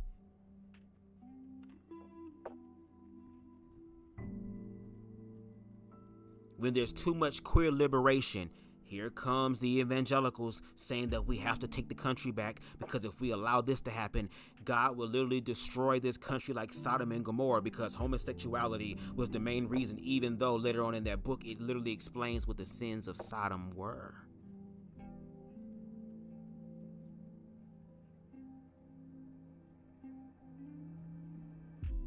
Which is why now blackness is in a place where it's attacking itself, instead of standing together in solidarity. Where queerness is starting to attack itself instead of standing together in solidarity. So that this time around, when the retribution comes, they don't have to do as much work as far as fucking shit up, because now we have become participants in our own destruction. Which is why I get on my platform with my weird leprechaun gay ass and do all I can to put out information to help dilute the fear. Let's look at things objectively. Find a way subjectively to look at it objectively.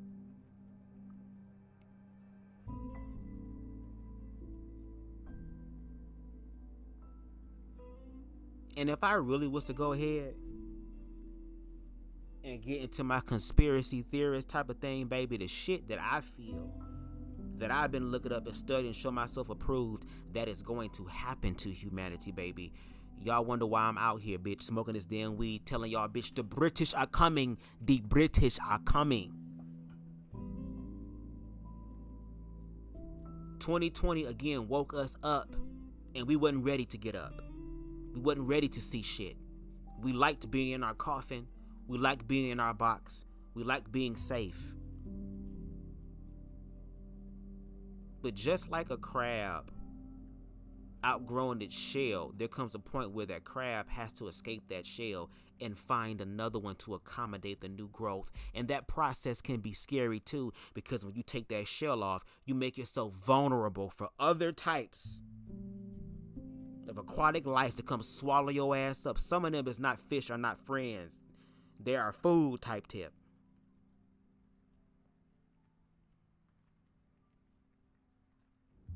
But anyway, let's continue with Jay's commentary.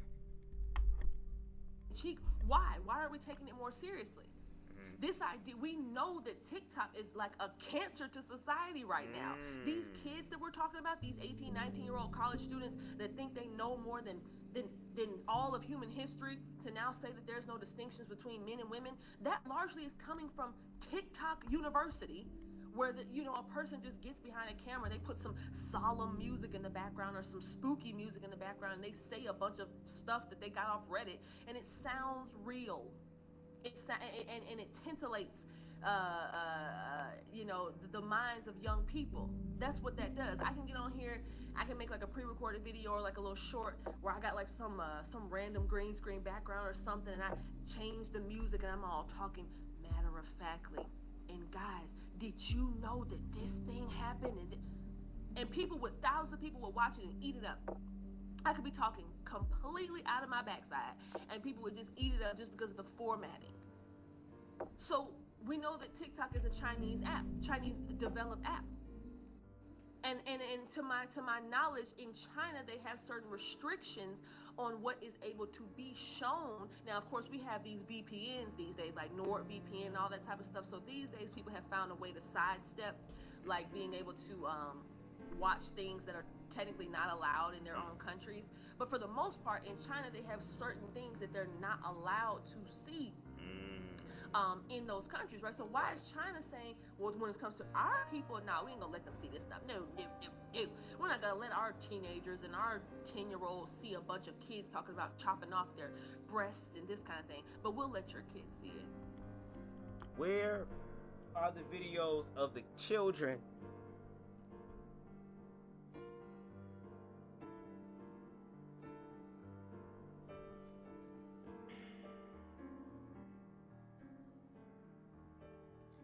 Can somebody help me, please? Where are the children who are doing this?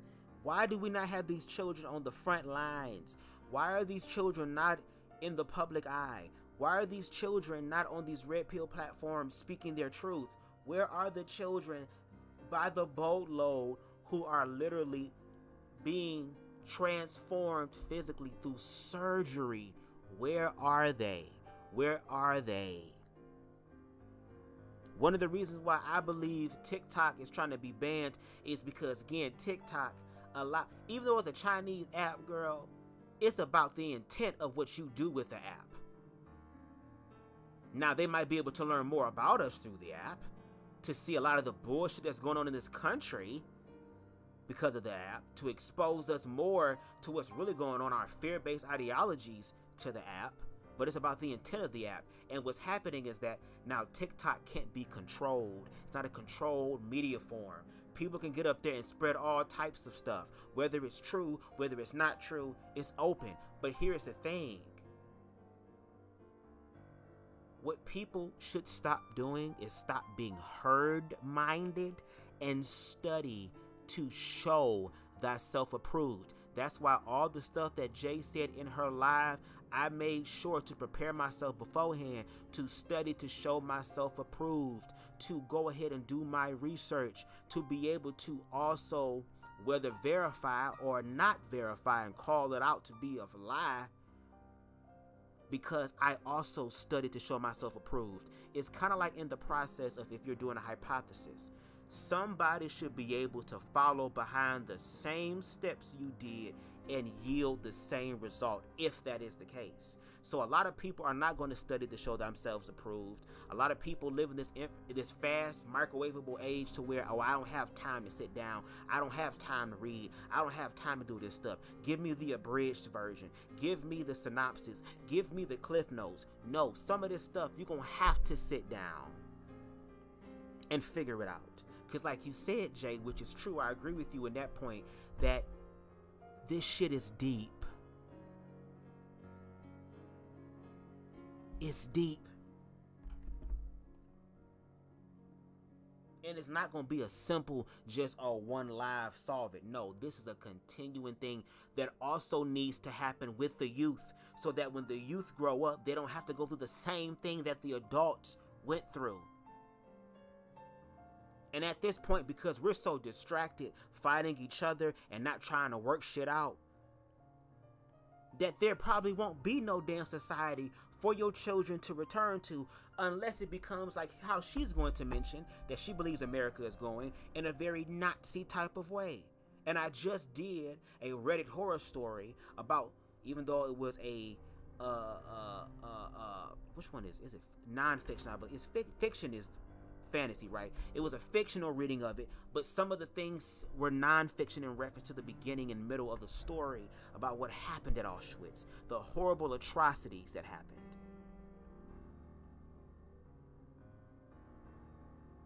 Because I do believe that there are people in power who don't give a fuck about the human population's livelihood, doesn't care about their lives. They only just care about their lives in reference to what you're gonna bring me, what you're gonna give to me.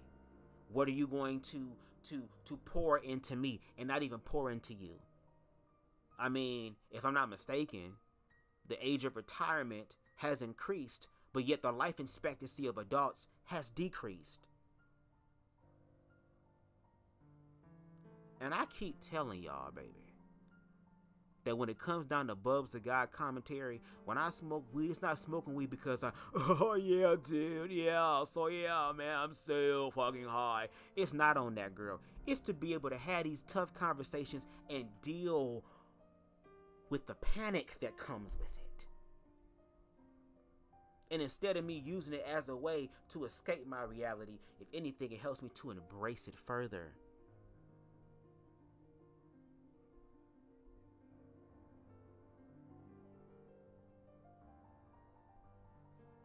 All right. We'll make eunuchs of your men. Oh, here gonna be eunuch word, We'll y'all. chemically castrate your men.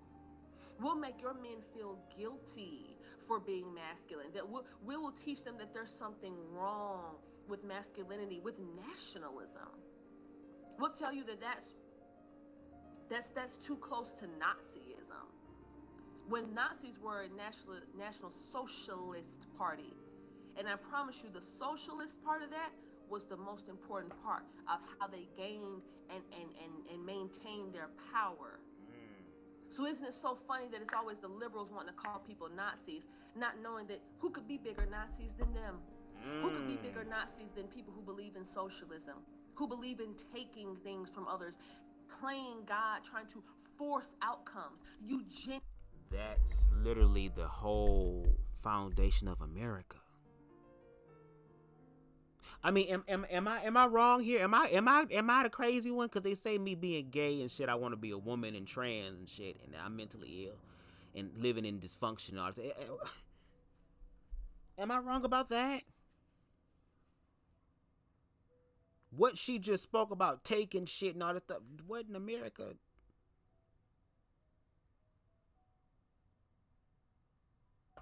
Comments? What's up, Deshaun? Comments. Before we go forward, I need to know. What she just said, wasn't this country built on that? On taking things from people.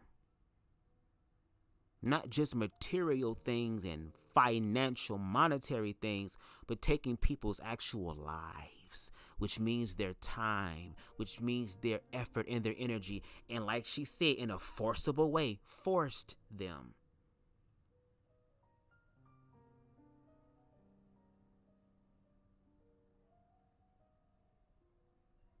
And the way that politics are being played now is to try to organize humanity in a way to where now they'll be able to force and impose their will on all of us. Y'all thinking the trans people imposing all they will. You thinking the queer people is putting all their will on you and shoving it in your faces. What do you mean?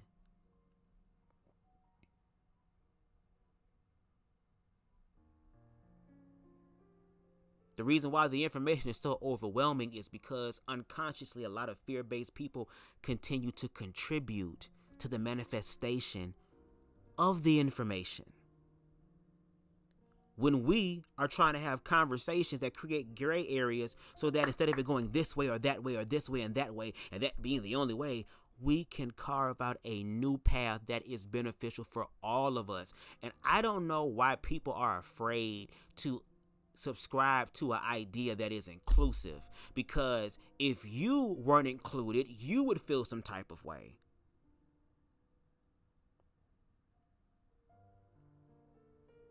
And then when we speak of inclusion, we always bring up the most extreme, destructive aspect.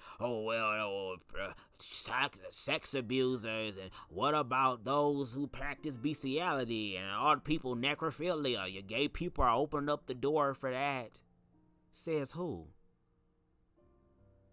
Where did it say in the Gays Monthly that was the girl? Okay. Hey. All those types of things fall into socialist categories. Damn, being a fag is a social thing? Damn. Native. You like cause your son's a fag? Shut up. I'm just saying native. And that's from Friday. Did you see that one? 8 billion, 33,251,255. people born from biological women. And of course he repeats the number. Yeah. And see this, and it's funny to me that this is even a conversation. I know you guys all think Biological the same thing. I know females, if yep. you're here, if YouTube brought you here, if you've been here before, I know we are probably on the same page. We're all wondering, how did this come to be? How is the most basic distinctions, the dichotomy of the human existence being either male or female, XX, XY, eggs or sperm? That's it. That's all. That's all it's ever been. That's all it's ever been. But the unlimited expression, because of those two things happening, is what we're seeing now.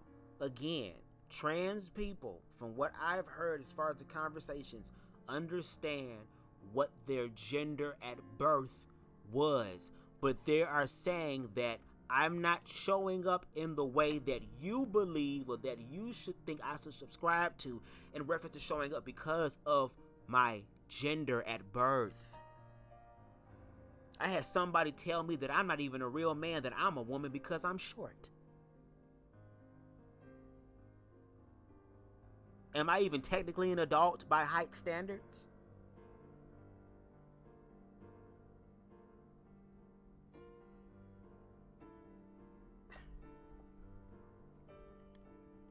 But now this is up for debate, and you're wondering, how did it get this way?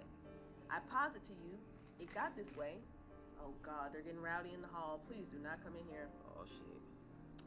I posit to you that it got this way because it started with political correctness. Political correctness is dangerous. At the end of the day, should you as a person be mindful of things that you say? Should you try to avoid purposely hurting people? Yeah. Of course. Yes. I don't make it a point to, I don't find every feminine man that I see and try to make fun of him and tear him down. I understand, Right. first of all, that he's obviously somebody struggling. Okay, so instead of trying to get to know that person, trying to really understand and see if that's the case, again, instead of you beating them down, judging them, like a lot of society will do, just like the individuals on the platform that you used to frequent that you no longer frequent because you now see they bullshit. Welcome to the club, sis. I'm glad you see it. But their ideas, some of them, in reference to how they feel like a man should be, especially a feminine man, and what they would do to a feminine man, and especially if any of their children or their sons were deemed feminine. But instead of getting to know them and to try to understand them as a human being, here we go with, oh, they're struggling, they're confused, they have some sort of identity issue, they in between worlds right now, they in limbo and shit like that. Wow. Now we over here doing medical web MD deep dives. You looking for one thing? My pinky toe hurt. Oh Lord, they said I had to get my whole foot cut off. He's struggling with It's a identity hangnail. issues. He's probably coming from abusive households, struggling with ideas of self-worth and efficacy. So I'm not gonna beat him when he's already down. I'm not gonna punch down. But I'm also not going to call him a woman when I see him. I'm not gonna say, hey girl. I'm not gonna say she. I'm not going to do that. I'm not going to acquiesce to your delusion. But my thing is, if it's, look, let's play the game. Let's say it's their delusion, and you don't give a fuck about them, you don't care about them. Hey, this is a random person at McDonald's or something. Let's say you at Chick-fil-A, and it's a trans person. I don't know why a trans person would be working at Chick-fil-A, but hell, let's say it's a trans woman up there, okay? And you look at her, and I hate using this term, but let's just use it just for the context of the conversation. Let's say you're able to clock, quote unquote, her T.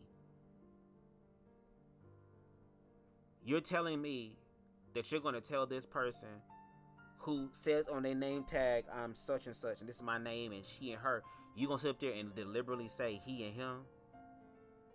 Well, fuck what you say. I'm going to call you what your parents called you. First of all, you don't know my damn parents. And second of all, if you're going to do that shit, then Lil Mook Mook, call him by his real name. Lil Trap Trap, call him by his, all these Lils. Lil Boo Boo, call him by his name. Can't nobody have no nickname. Can't nobody have no alias. No, what's your government? Okay?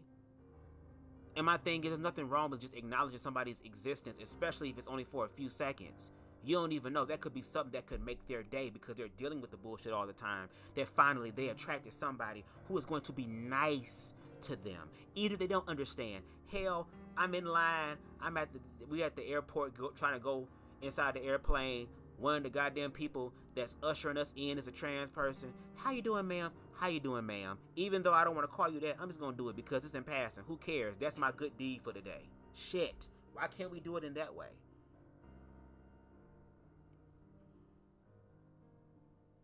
And then my question is this. Jay, if you were to have a conversation with T.S. Madison and Hope Giselle, would you be able to honor their pronouns even though, again, they are biologically male? But when they go out into the world, they get all type of hers and she's and misses and ma'ams. What would your reaction be? And why would you react that way? Even though we can see that their expression of life is not hurting them because they're blessed. They're manifesting. They're doing what society told them that it was impossible for them to do and achieve. And they've even exceeded what they thought they were capable of. Because what does that do for you? It just keeps you there. It keeps you in your delusion. So the political correctness is dangerous. You have to, if you're going to speak, speak the truth. I agree with Either that. just be quiet. Don't say anything. Yep. Just shut up. I agree with that. Speak the truth. Yes. Speak the truth. This is the time to stand on business. It's the time to stand 10 toes down. And all that comes with it. I remember the individual with the goddamn Pokemon Team Rocket hairline over there, girl, said, "Are you willing to die on this hill?"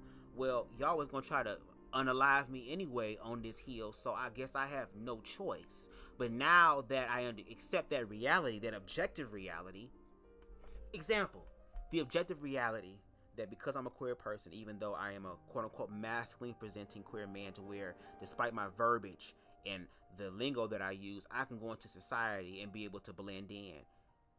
Objectively, that's not going to stop somebody from possibly finding out that I'm gay, having an issue with it, and then trying to harm me, or there be some sort of discriminatory situation happen. I'm attracted to feminine men. I accept that as a reality, that if I go out into public with someone that I'm dating that's a feminine man, that might come with the territory. That's an objective reality. But at the same time, I don't have to be a victim to that, which is why I make sure I have my peace that passes all understanding on me, so that in case that objective reality happens, I also don't have to be the objective reality of being a hate crime who didn't make it, instead of being a survivor of a hate crime. Can't say much for the other person who did it. Do you see how some things are objective, and through your subjective reality, you can transform your objective reality? That's why self-love is important, because when you love yourself, you have the ability to do the impossible, which is why T.S. Madison exists, Hope Giselle exists, trans men out here getting pregnant and having babies and stuff exist. Regardless of what you think, believe, or want to believe, or how it's been interpreted to you by your pastor, preacher, and your reverend, God, source, universe, consciousness, the one thing that governs all this reality in the realm of humanity, has allowed it to happen. Again, how is it taken away from yours? I can understand if queer rights were literally subtracting your rights, but it seems like the only right that's happening is that they're taking away your right to project your insecurities onto them publicly and even privately, to where now you got to look at yourself. Because if these fags can sit up here and rise and ascend and become better, if these, I'm gonna just use the term, ninjas in wigs can sit up here and make millions of dollars in a legal way, if these people that I have been taught my entire life, who were going to hell for being that way, and not only hell, but that their head should be cut off and all the blood from their body should be upon their heads. So not only is there a act of God, a defiance from God, because they're homosexual, but now we have to enact or be the expression of that vengeful, upset, mad God by unaliving them in the most brutal of ways.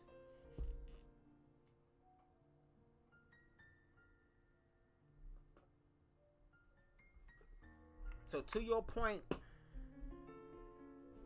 I want people to speak their mind. Because one thing about me, and I'm learning to accept as well, I'm going to speak my mind and speak my shit too.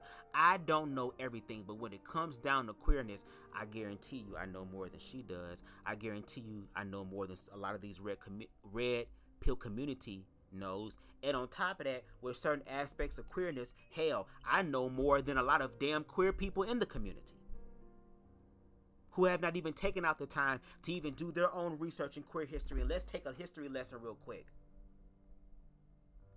Again, make sure y'all hit the like.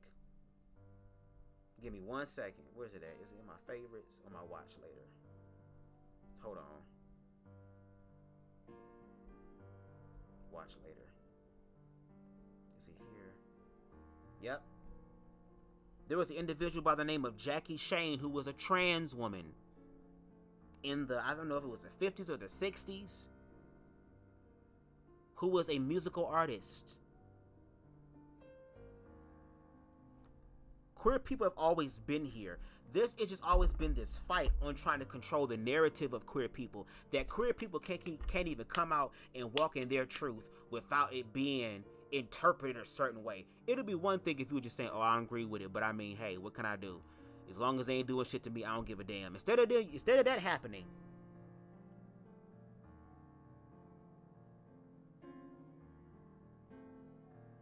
now, again, like it said in that article we read, that the whole issue of trans athletes having the ability to play on the teams in reference to their gender expression is going to be left up to the people. Again, queer existence being left up to the hands of people who are refusing to understand them and hold on to old draconian ways of thinking that don't serve no purpose, baby. Everything comes to an end. That includes queer people's and oppressed people's groups of suffering comes to an end, but also the accountability of others.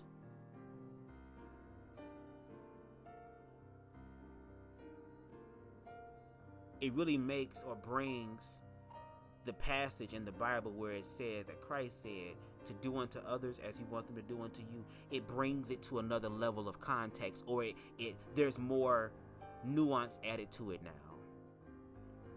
I keep telling y'all, everybody about to know what it feels like to be a nigga. Everybody about to know what it feels like to be a fag. Everybody about to know what it feels like to feel oppressed. But instead of fighting it's not fair, let's work on reconciliation so it can be fair across the board. Instead of it just being fair for one group of people and not the other. We all on this planet together. God, source, universe found it and made it be to where we all live on this planet together. I feel like there is a possibility of us coming together in harmony if we know how to do it. If that was the case, we all wouldn't be here. It would just be one group of people. Or if you are going to speak, you need to be convicted in your speech, you need to be straightforward in your speech, and you need to be true in your speech. That's the end of it. That part. That is the complete end of it. That part. So once again, Title IX, now including gender identity as one of the facets or whatever that they use for determining who gets these rights and these privileges. And I'm sorry, call me a cheeky bastard, but I find it hilarious because these feminists are getting exactly what they want. Wow. Okay, hold on 1 second, y'all. Glad to know I'm not the only one dealing with audio issues. Okay, I lost it. They're getting exactly what they asked for. And the what do they call it? What do they say? The chickens that come to roost or whatever? That's what's happening right now.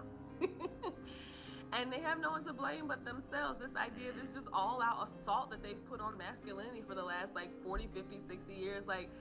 Okay. The assault you're talking about as far as masculinity is the fact of the masculinity's control over other forms of energy, i.e. feminine. That it has to be through the lens of masculinity. Even when we look at sexuality in reference to women, let's bring it to bio women. We can look far as back from the 1900s and the inception of films during the 20s and 30s that always had women in a very sexual, sensual way. I mean, have we not forgetting about Marilyn Monroe, who was a sexual icon? I think the last live I did in reference to Jay Tough Topics podcast was when she was speaking about trans again, and I brought up Janet Jackson, who is a bio woman, who is literally a sex symbol that took her years to feel somewhat sexy. To say that women have more worth than just putting nut in them and taking care of your kids, that they are worthy to be able to self-actualize in the way that they want to, and they should be able to deserve partners who are willing to allow them to grow in the way they see fit. Because at the end of the day, regardless of whether you're in a relationship or not, when death comes, your partner not coming with you. Even if they die with you, they're not coming with you. You're going by yourself. And what's happening is that we are moving from a culture that had to rely on each other out of survival. And now we're getting to a point to where we can finally fucking live and thrive. That's the thing. Humanity wants to live and wants to thrive and wants to feel accepted. There's all this rejection going on. Well, again, like I said, I believe in equality across the board, even in the landscapes of hell, because some of us survived hell too. And sometimes people don't understand until it happens to them. My hope in a perfect world is I would hope that queer people and oppressed groups of people can be able to heal for what people have done to them. And yeah, you're going to have your lick back moment. Hell yeah. I'm going to have my lick back. I'm going to have my talking shit moment. You're damn right. Hell yes. I'm going to speak all of it. Get all of it out, the residue of it. Then after that is done, we can work forward on reconciling what has happened, which means that both parties understands what happened. The party that is wrong is going to do what needs to be done in order for the person they wronged to be satisfied, because that comes with accountability. And then we can move forward from this and create a fresh start.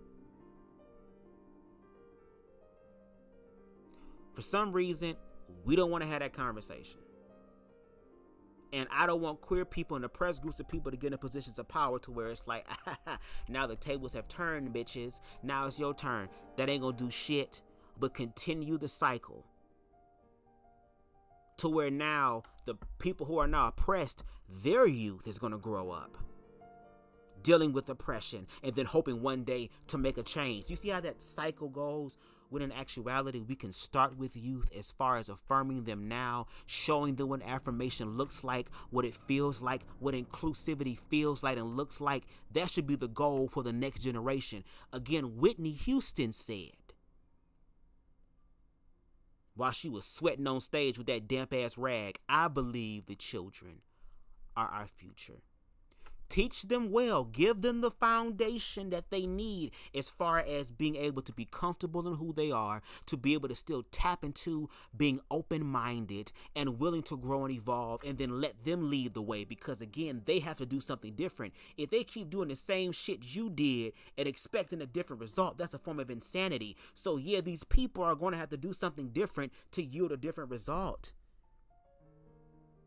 Because obviously, let's take it back to the whole book thing. Maybe if y'all was sitting down having conversations with your children about sex, maybe there wouldn't be a lot of teen pregnancies. Maybe the adoption rate would not, the foster care rate would be where it is today. Maybe there wouldn't be a lot of ill-prepared parents who end up creating these quote-unquote dysfunctional homes that, to Jay's point or perspective, is the breeding ground for queerness to happen, and the breeding ground for insecurity to happen. And now these children end up going into the world and started looking for love and affirmation from all the wrong places. And then they become adults. They get stuck in these ways of being or thinking that doesn't really serve them in a healthy way.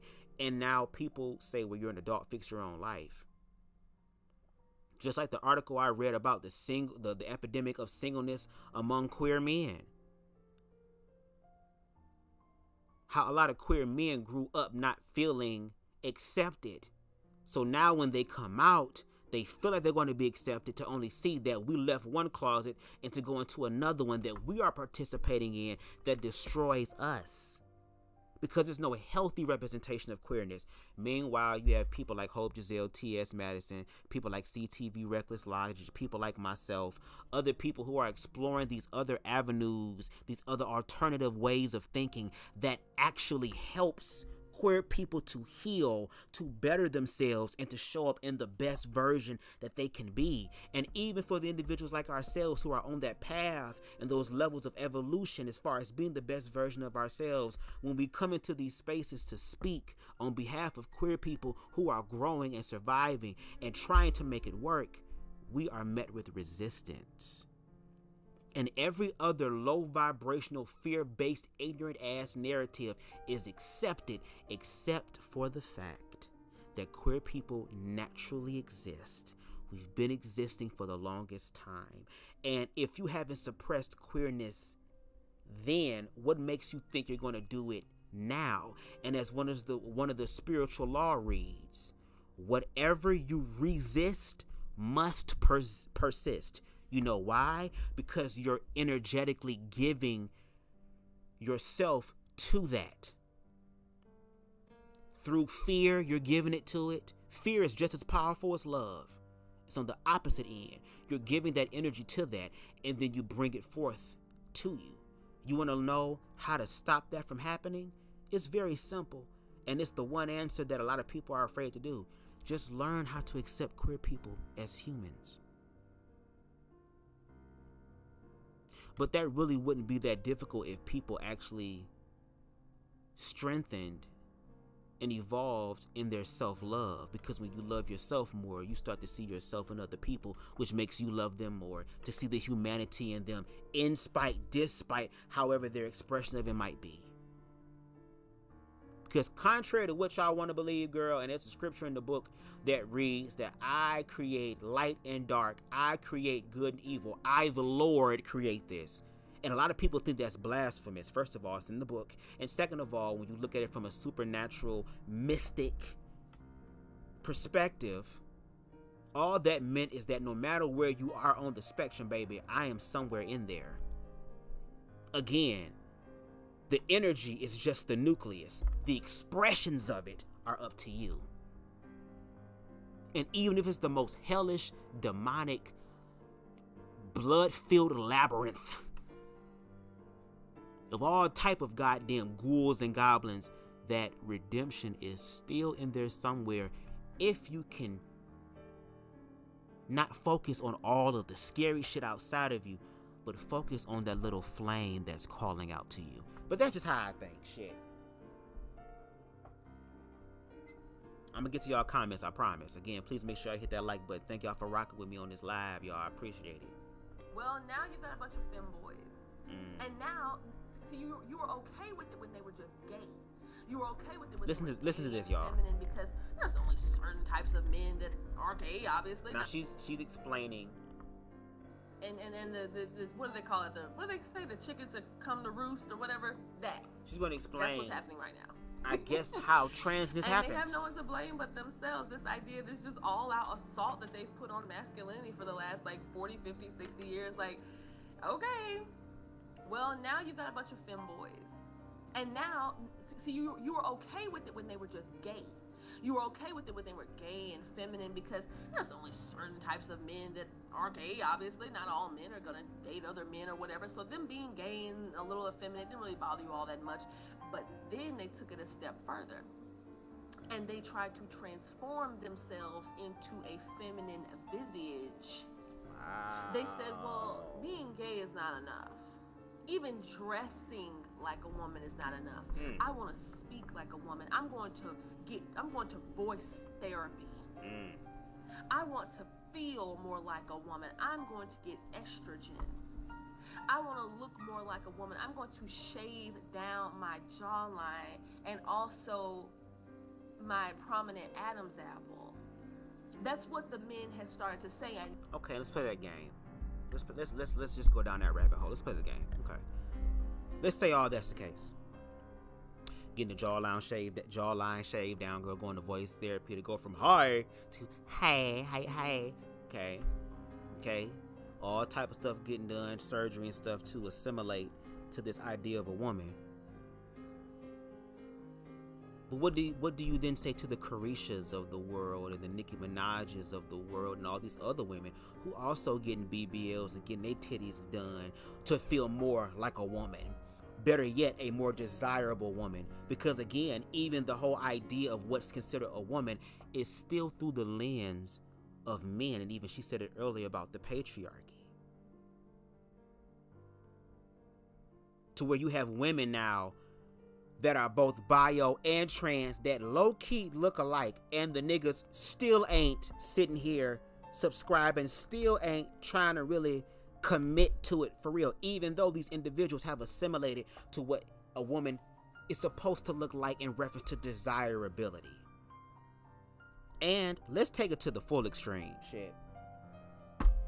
That means at this point, we talking about feeling more like a woman. Don't wear no makeup. Be naturally a woman. Don't use hair extensions. Naturally be a woman. Don't put no bra on. Let them titties flap. Naturally be a woman. If your booty looking like an upside down deformed bundt cake, okay, let it happen naturally. Don't use any sort of beauty enhancers. Don't even motherfucking use perfume, girl. Let your natural body and natural musk, the aphrodisiac that God has given unto thee, allow that to be your fragrance. No summer's eve, girl. Let it be motherfucking hotter than July, okay? None of that. Naturally. And that's not me being facetious. That's me being, what's the word? Girl. Sarcastic. I'm a very sarcastic individual. If you haven't noticed already.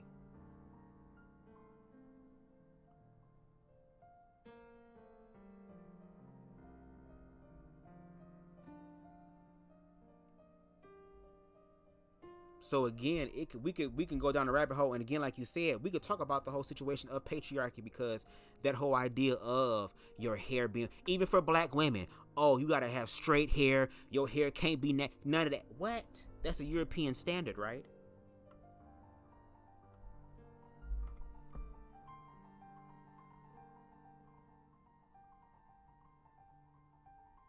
Shaka Khan says she every woman. She can cast a spell, dreams you can't tell.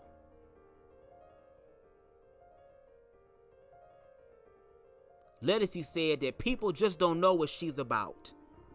They haven't seen what's there behind her smile. The pieces of her. She's a woman, woman, woman.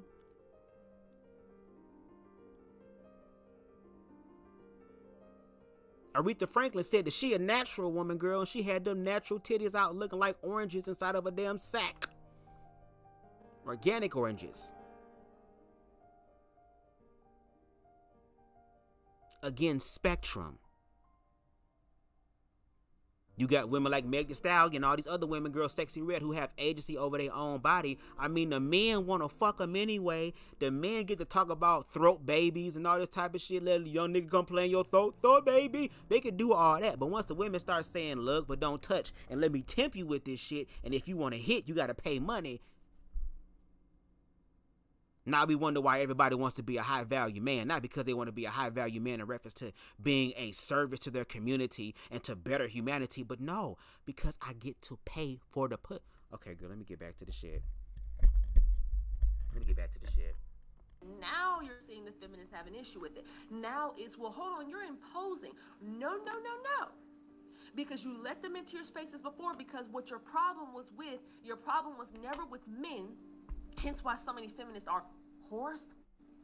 Hello? Ooh. Anybody here? Am I the only one that notices that? Most women who do the whole, I'm a feminist, they have like 500 bodies. Yeah, you're a feminist, all right. A feminist until it's time to lay down and open up them legs. Then I bet you don't hate men so much then, huh? Ooh. But see, now that the men, like I said, they were okay with the gay men, but the trans, that's another thing now. They're kind of segueing into this other thing. Native, you're exactly right. Pushing it onto the children is the most abhorrent part of it. But that's the only choice that they have, because those are the only children and adolescents are the only people that would even go for this stuff in mass. You know, because we're seeing it at the juvenile level. Like, we're seeing these kids are saying, I am this thing. I need this procedure. And we have a society now that's gotten so weak and soft. Excuse me. We've removed any agency from parents. You cannot, once again, stop giving the responsibility to people, but then taking away their rights. If you're telling me, if I was a parent, I'm not a parent, but if I was a parent, you're saying, hey, you're responsible for this person. Right, so I have to correct. feed them, clothe them, house them, make sure they get to school, all these types of things. Right. But then I don't have any rights to say what they can or can't do. So why do I have all the responsibility with none of the rights? That doesn't make any sense. Parents have the right to say, no, my child is not going to do this thing. And you're right. The parent has the right to do that. The parent has the right to do that. They have the right to do that. I will not disagree with you on that. But also, the issue that I'm having is the fact is that parents just think that they're only supposed to provide this certain level of support, which is basically the forms of survival: shelter, food, clothing, all this stuff. But we're forgetting to mention also the mental and emotional development of your children, and those areas lack, especially if your children don't feel safe enough to be able to have a conversation with you about if they do feel this way. Because again, we're going to go back down memory lane. When I was on a particular platform, shout out to them, no shade, even though they still need to learn this shit, there was an individual who said that if my child came to me and told me that they were queer, they were gay, they were lesbian, they were bi, they were trans, non-binary, whatever the case may be, if they came to me and told me this, that the first thing in my mind is that I'm going to say, who touched you? Who did this to you? Someone had to impart this type of shit onto you. And then when I responded and said, well, why do people go to that experience? Because even with my own lived experience, I was never touched. There's no memory locked in the back of my mind that I don't know about. And her response was, oh, well, maybe not you, but the majority. And then the next day she gives her recap about the live, and she said that she enjoyed me, even though people was lying on me. And then somebody in the comments said that, oh, he had to be touched. I don't believe it. He's lying.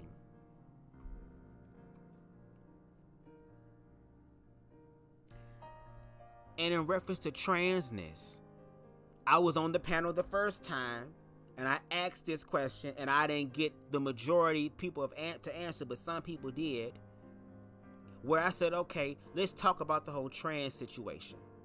I don't believe, and I agree, and it's me personally or whatever, when you're a child and you're a teenager and stuff, ain't nothing getting cut on, ain't nothing getting cut off, ain't nothing getting put on, none of that. We're not doing any of that. That is stuff that you possibly can't come back from. We want to make sure that you're in a healthy space before you take on something drastic like that. And even when you do go to individuals who are reputable in reference to trans therapy and helping with this whole journey, they have to go through mental evaluation first to even be recommended for that to happen.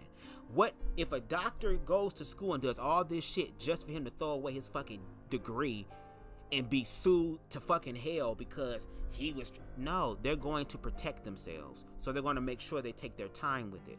I had posed the question, okay, let's say we take away surgery. Let's take away pills, gene, hormone therapy, all that shit. Let's take all that away. Your child comes to you and say that they feel that they're trans. Are you willing to even explore what that transness looks like, i.e., they can wear the wigs and the hair, but they can at least take that off. They can wear the lipstick and eyeliner, but they can at least take that off. They can take the dress and put the dress on, but then take the dress off. They could put the heels on and take the heels off. And I'm using these things because society believes that these are one of the ideal things about women that women should be like, or should have, or should wear. And them niggas told, some of them niggas said no. One person said hell no. So again, you don't want queerness there at all. It's not even a form of tolerating. You're only tolerating it because if you were to react in the way that you want to react, you are afraid of repercussion, because everybody afraid to get canceled, because if we say something, the gay mafia gonna come and shut us down. Well, if you walking in truth, you are obligated to speak regardless of whatever happens.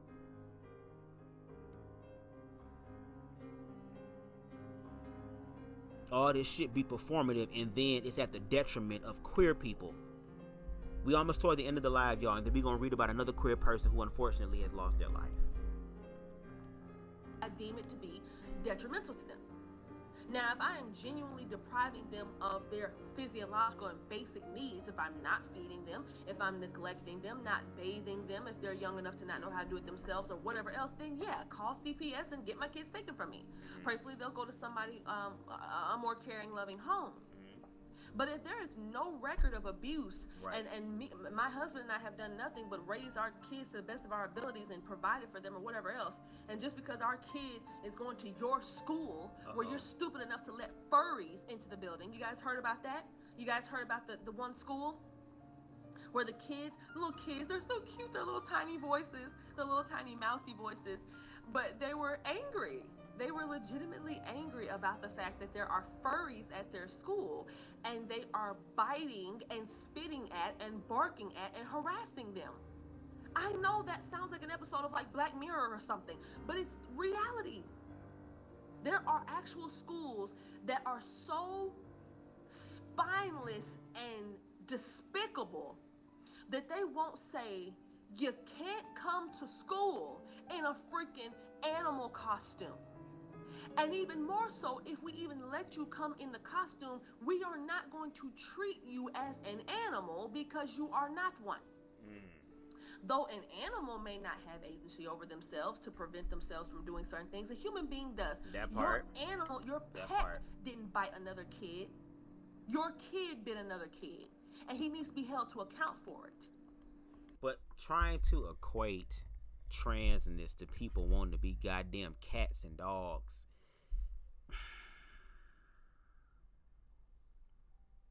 What? Why is this not playing? What's going on? Okay, I'm like, what's wrong with the music? Now, as far as the furry situation, look, you want to come to school dressed up like a damn fucking animal, come to school like an animal and just make sure you do your damn work. All that spitting on people and all that type of shit and pissing and shit inside of a damn what's the shit called? Litter box? Pimpin'. No. Doja Cat said she was a cow. Moo. But I mean, we can play that game too. A lot of niggas think they Casanovas, girl, and the only thing they know about is casseroles if they look at their stomachs. Talking about Casanova. Shit.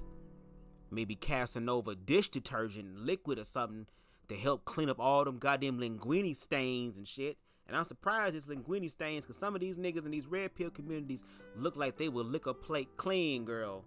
Become straight gay fag for the plate, girl. Baby, can eat a glizzy better than a gay man can.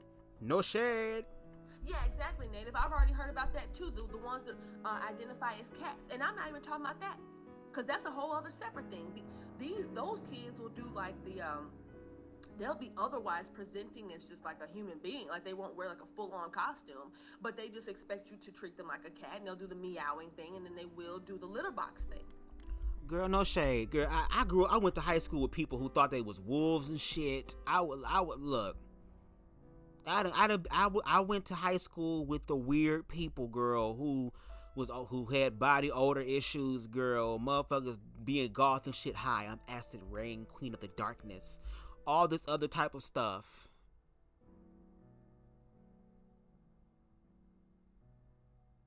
they still deserve to be treated as human beings. You ain't gotta treat them like a damn cat.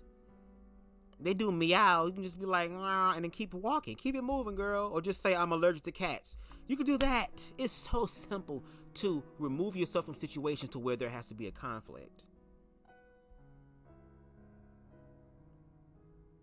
But again, trying to equate that to people who are trans, for me, in a sense, I can understand what you mean if you're looking at it in that way. But again, talking to trans people, researching things on transness, and even looking at the history of transness, even when we look at indigenous people who are from the land, who didn't have TikTok, who didn't have Instagram, who didn't have the gay agenda to influence them, like the Native Americans, again, who honored queerness, and especially trans people, because spiritually they were seen as individuals who were two-spirited. They were a lot of the seers, a lot of the mystics. Even in African culture, y'all, I'm about to trigger the black people in African culture. Our ancestors, a lot of our ancestors were queer people. And even when we look at some of our recent ancestors in reference to the past 100 years, queer people, in the words of Craig Stewart, by the way of the Fag Talk Show, popular hot ass gossip, that black women and queer men, the feminine energy, literally carried the black community.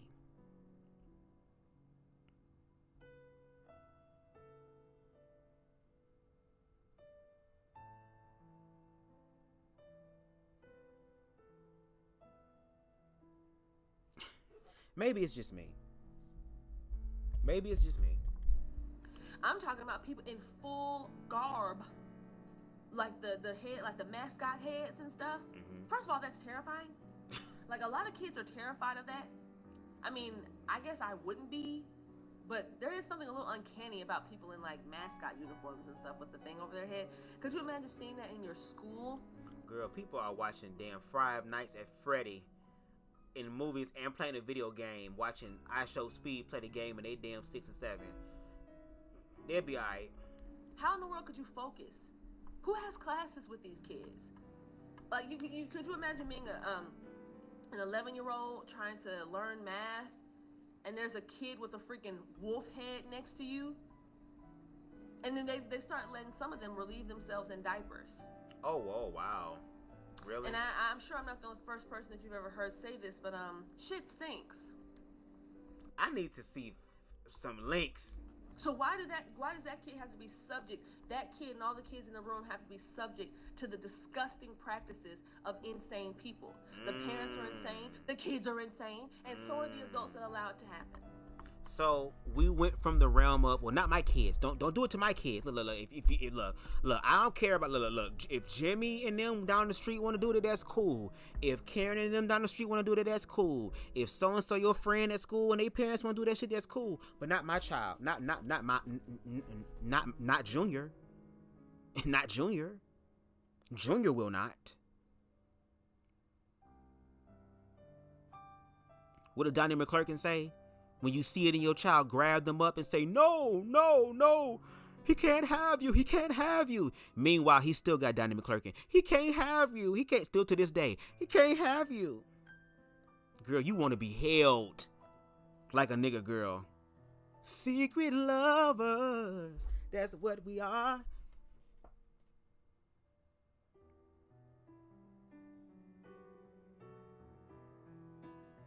Girl, I forgot my thought. I just need to go ahead and just stick to the thought. I be trying to do all this other extra backflip shit, y'all. I'm getting better. Girl, I'm just flowing in the spirit. Let me rewind it back a little bit. I'm gonna bring it back. And all the kids in the room have to be subject to the disgusting practices of insane people. Right. The parents are insane. The kids are Oh, there we insane. go. Thank you. There we go. That's what I was gonna say. About the parents. Not my kids. But then when I was on TikTok and I was trying to have the conversation with the parents to say, okay, not about your kids, that's cool. Your kids ain't got to read the book. Your kids ain't got to go to the motherfucking school presentation about queerness, girl. At this point, I'm okay with children going home with motherfucking, permission slips to ask if they can go. But what about the queer children who want to go to this thing but can't because their mom is too religious? What about them? And then they forge a signature, or they just say, oh, well, I didn't bring it home. And they end up going and you find out about it and now you're upset. So not your child. Okay. So when I had that conversation on TikTok and I was asking the people, especially the white people who have the resources, can you please send me a video? Send me the overwhelming amount of videos of where this sick, nasty, twisted, pedo behavior is happening. Show me. And they sent me a clip about a video somewhere in the UK where the parents were in the room with their toddlers and with their children watching drag queens and all type of performers perform. And then under the comments say that these parents are sick, they're twisted, they need to have their children removed from them. Oh my God, that's why I'm going to homeschool my kids, because these parents losing their mind. Like Jay said, the parents crazy, the kids is crazy. So now it went from not my child to not your child either. Because your child might try to influence my child. Well, maybe you need to teach your child how to be a strong individual and know who the hell they are, so that when they go out into the world, they won't be easily persuaded and feel some type of way like they ignorant ass parents do.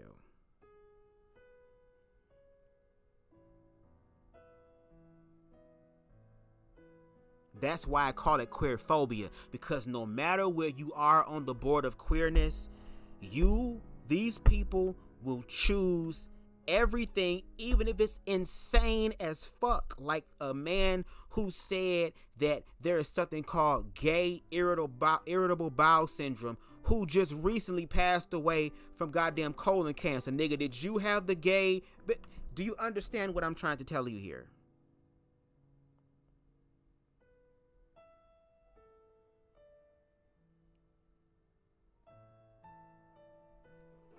And so are the adults that allow it to happen. That's where we are. That's where we are. Oh, it's coming. Oh, you're in a northeastern state too? I was trying to say New England, but obviously it is northeastern. But you're in a New England state too? Oh, God, native. I'm sorry. I'm not trying to be pessimistic, but I don't foresee any good coming of areas like that. Because, once again, it's these democratic, these left-leaning places, That's where a lot of this stuff is going. And it brings me even back to what I was talking about the other day with the immigration thing. So all these cities, basically any metropolitan area of any state, is going to be considered, whether on paper or just generally, a sanctuary city. So now you've got all these people coming in. There's a lady, she a black lady, and I have to specify that because, once again, we know that it's not particularly popular for black people. Okay, sorry. It's not particularly common for black people to vote Republican. It's becoming more. There's like this red wave going on now, and I'm so proud of us.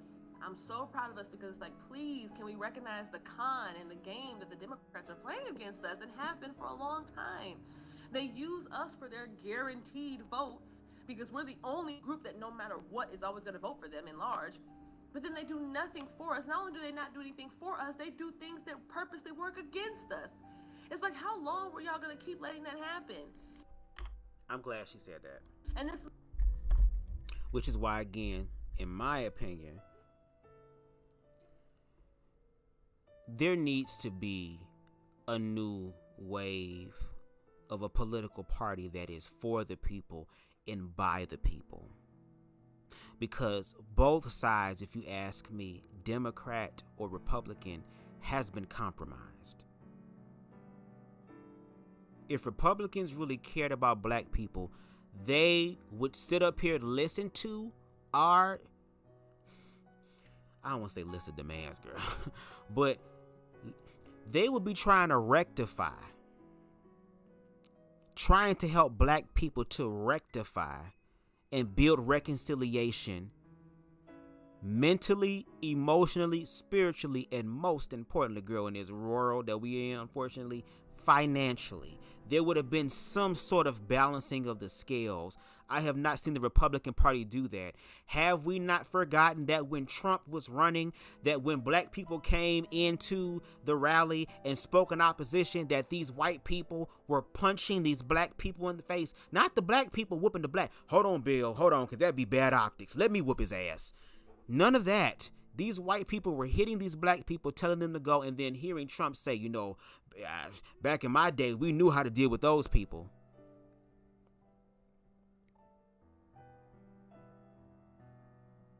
When it comes down to the political system, all this shit literally is a game to them. And it's our lives they're playing with. Keyword ours. Whether you are gay or straight, I don't give a damn. We are all,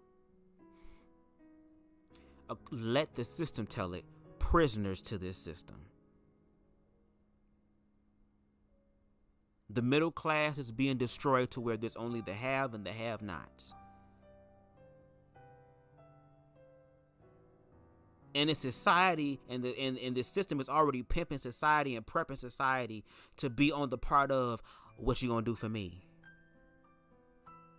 I.e. the casting couches. While all of these documentaries are coming out now, because back then they couldn't say anything because it would be at the detriment of their career. And not just with that particular show and with that particular director or producer, but just in general. So a lot of times in survival mode, you're going to do what the hell you got to do. So they're trying to create a universal survival mode to where now there's going to be mohos out here who going to be doing something strange for a piece of change and making niggas holler for $1 and fuck for $1.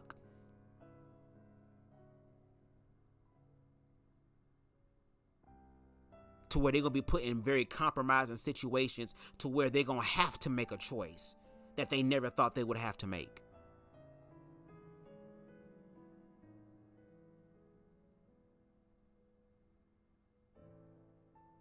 We cannot go back to the old way because the old way no longer serves us. And we're not saying those who support the old way are no longer valuable, because an old dog can definitely learn new tricks if the dog wants to. But even God willing, if I get to be at an older age to where I'm over 60 years old, I will still have to accept the world that is happening. A lot of old people didn't think that they'll see a black president.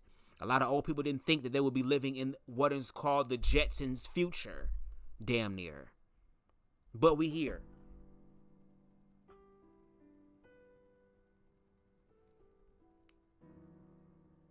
And again, with slavery, that was the blueprint, because now we all under this form of slavery.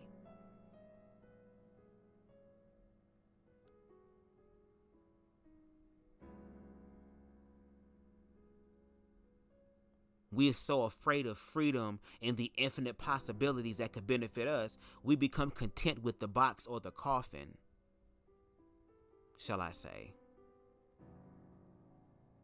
Because looking at it from the very raw reality, baby, they got a coffin for every single one of us.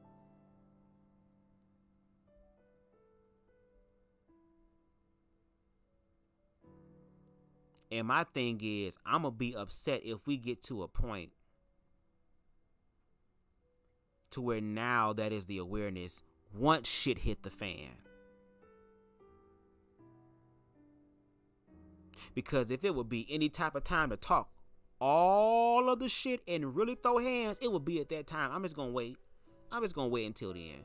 Then I'm gonna let it all, and I'm gonna show people what mentally ill looks like. Because we could have spent time trying to have conversations where we get to learn from each other and realize the humanity in us. We are so distracted with this motherfucking world to where we lose essence and sense of self, to where we don't even treat other people right, but then want to be treated right. Okay. Well, we all gonna learn. And I'm gonna get to y'all comments. We almost done, y'all. I say, hey, I'm a vote Republican. And you're like, you look at them like they have 5 heads. No, they don't have 5 heads. You just don't have one singular brain. They're not the problem, you are, if that's you.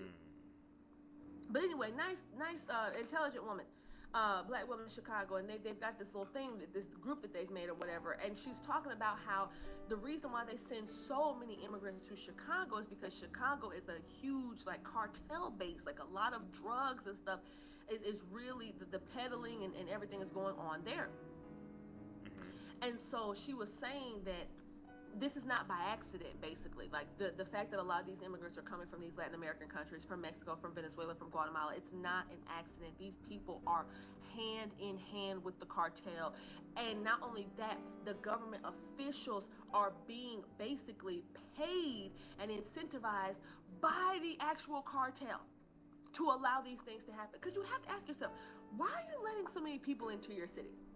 If you don't have enough resources to house the homeless population you already had, if you don't have enough resources to give out food stamps to the people that already needed them before, actual Chicagoans, what on earth makes you bring in 100,000 people?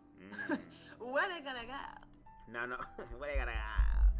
Now, no shade. In that regard, I can understand that because, again, you have to take care of home first. We over here struggling. But see, America also has lost this sense of what is known as neighborhood or community, because what I have, I can share it with. Because at the end of the day, what about all of these multimillionaires and billionaires who literally collectively ain't got to spend all of their money? They can spend about 25% of their income collectively together to end all world issues and still have billions left over that they're not even going to really spend in their fucking lifetime.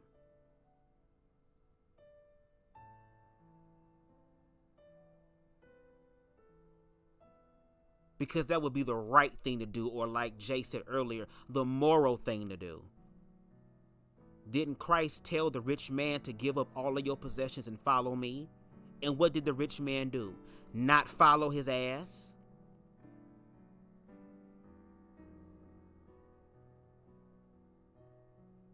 But the way that I'm looking at it, again, correct me if I'm wrong, if people are finding refuge in your country, it's because the shit that's happening where they ass is very fucked up, and they don't want to die. They want to motherfucking live a better life. And they've been told that the American life is where you can come and be whoever the hell you want to be. And we see that that's a goddamn lie. Because when a trans person wants to be the best person they be, and that's trans, it's an issue. If a person come through and want to be the best version they can be in America, and that's queer, that's an issue. If it's a woman that wants to sit up here and do shit like men do and even do it better than them because they have to work twice, 3 times as hard, that's an issue. So it's already a land of lies. Let's stop acting like this country is built on truth. It's built on lies, blood, and stolen money. And you didn't expect, like you said, for the karmatic boomerang to come back around? And the time to roost? I think I said that right.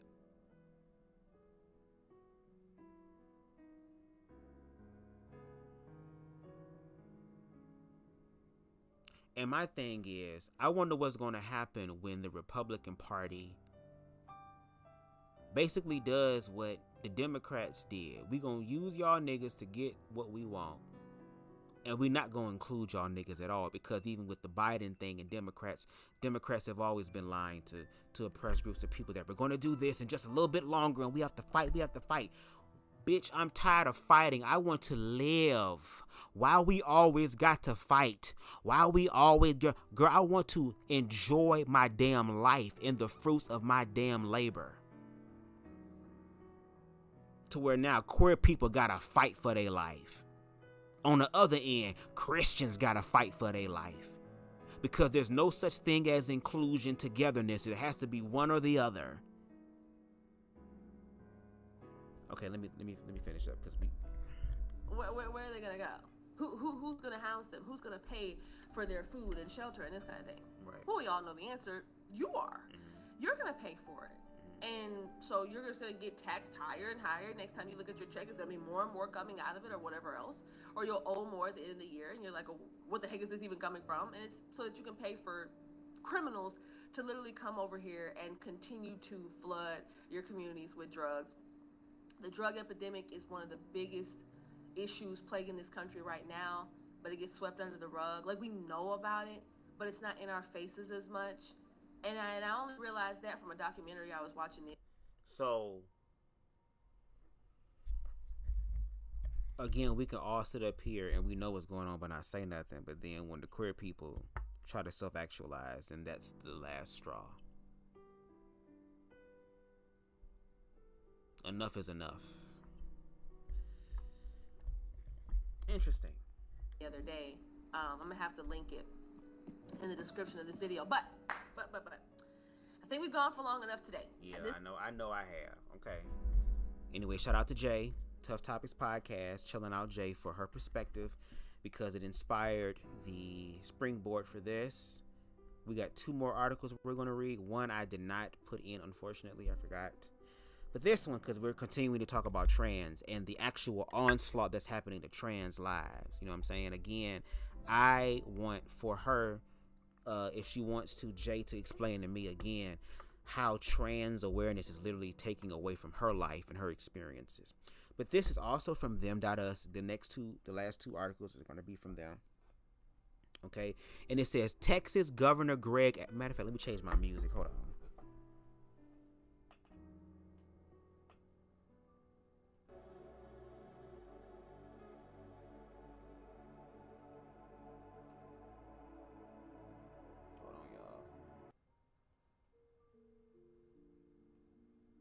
Trying to get it together. Hold on.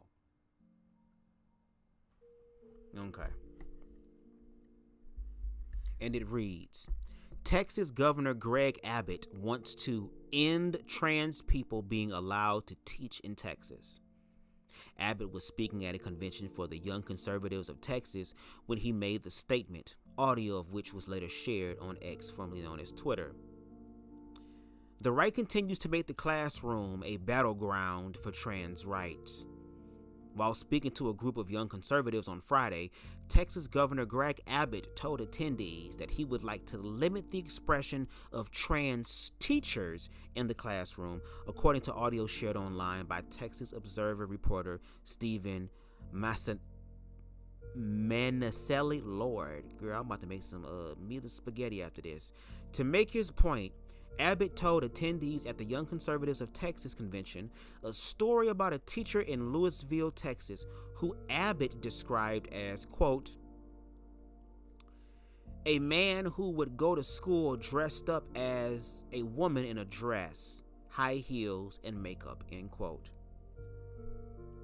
Abbott appears to be referring to Rachman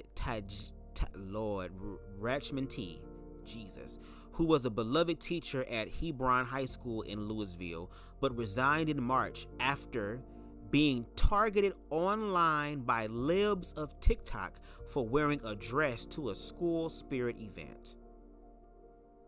So not because he was allegedly touching on the children that, y'all, that's what the trans people be doing. Not because he is in the bathroom being a weirdo and a creep, but this individual resigned because of being targeted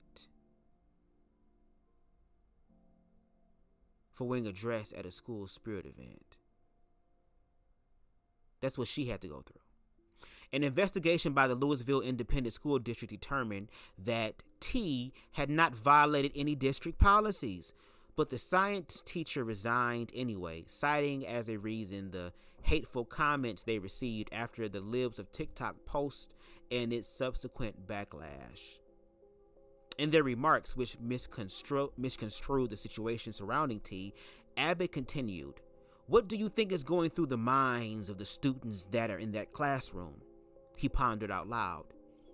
Are they focusing on the subject that this person is trying to teach? After posing this hypothetical, Abbott said, "I don't know." He then added, "What I do know are these two things." Girl, it's like my shit kind of loud. There we go. I know, what I do know are these two things. One is this person, a man, dressing as a woman in a public high school in the state of Texas. He's trying to normalize the concept that this type of behavior is okay. This type of behavior is not okay. And this is the type of behavior that we want to make sure we end in the state of Texas. On X, Monacelli pointed out that several Texas lawmakers supported Abbott's anti-queer positions. Okay, someone says here in a tweet, The chairman of the Texas GOP and the Tarrant County GOP want to ban trans and gender nonconforming people from being public school teachers. Okay, and it has the audios down there below. Texas GOP Chair Matt Rinaldi, said Abbott was exactly right, while Republican State Rep Biscoe Kane responded to the audio by saying that, quote, perverts should not be teachers, end quote. Fellow state Republican Brent Money said that, quote, this is absolutely correct, in response to a tweet of the audio, while state Republican Executive Committee member Ronaldo Garcia supported Abbott as well. Just showing all the tweets down here. Abbott has been making anti-queer policy decisions a priority in his administration. In February of 2022, he directed the state's Department of Family and Protective Services to investigate the families of trans children for child abuse for helping them access gender-affirming care. I believe we did a live on that as well. Texas lawmakers passed a ban on gender-affirming care for minors in the state in May 2023, which Abbott signed in June. A month later, Abbott signed a law expanding the state's ban on trans athletes playing on sports teams that matched their gender identity from the K-12 level, which was banned in a 2021 bill by public colleagues as well. Despite Abbott suggesting he might want to limit teachers' gender expression in classrooms, LGBTQ plus employees are protected under federal laws against workplace discrimination. Earlier this month, a federal judge ruled against Florida's Don't Say Gay law and issued a trans teacher a temporary injunction against the law, NBC News reported. The Florida law barred the teacher from using pronouns that didn't align with her birth sex, which Chief U.S. District Judge Mark Walter said violated the teacher's First Amendment rights. Civil rights groups are asking the UN to intervene in Texas over anti-queer laws. Once again, the state of Florida has a First Amendment problem, Walker wrote. Of late, it has happened so frequently, some might say you can set your clock by it. The question before this court, Walker continued, is whether the First Amendment permits the state to dictate, without limitation, how public school teachers refer to themselves when communicating to students. The answer's a thunderous no. Okay, so that was that article. And the last article we're going to read for tonight, excuse me, let me go ahead here. Again, thank y'all for rocking with me on this live, especially this long. Please make sure you hit that like button for me, because I'm ready to eat, baby. They down there making some food. I can't wait. Where are we at?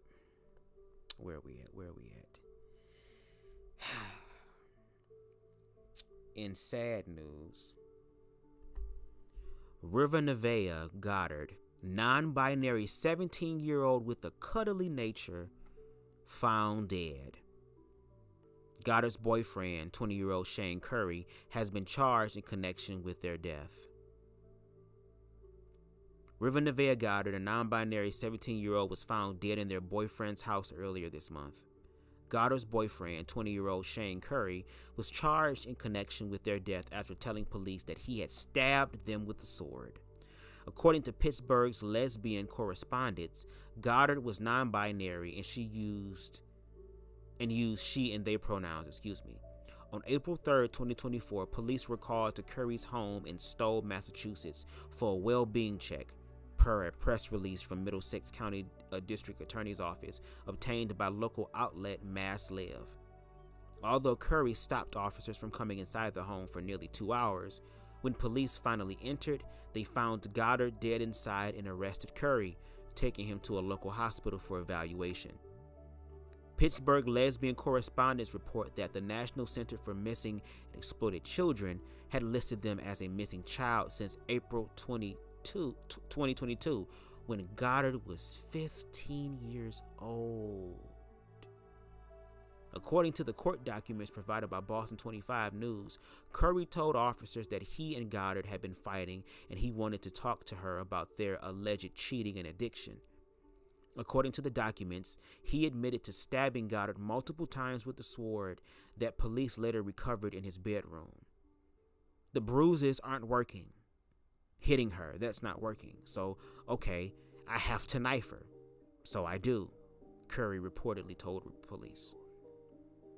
The 20-year-old was charged with assault and battery with a dangerous weapon causing serious bodily injury and assault and battery on a family or household member.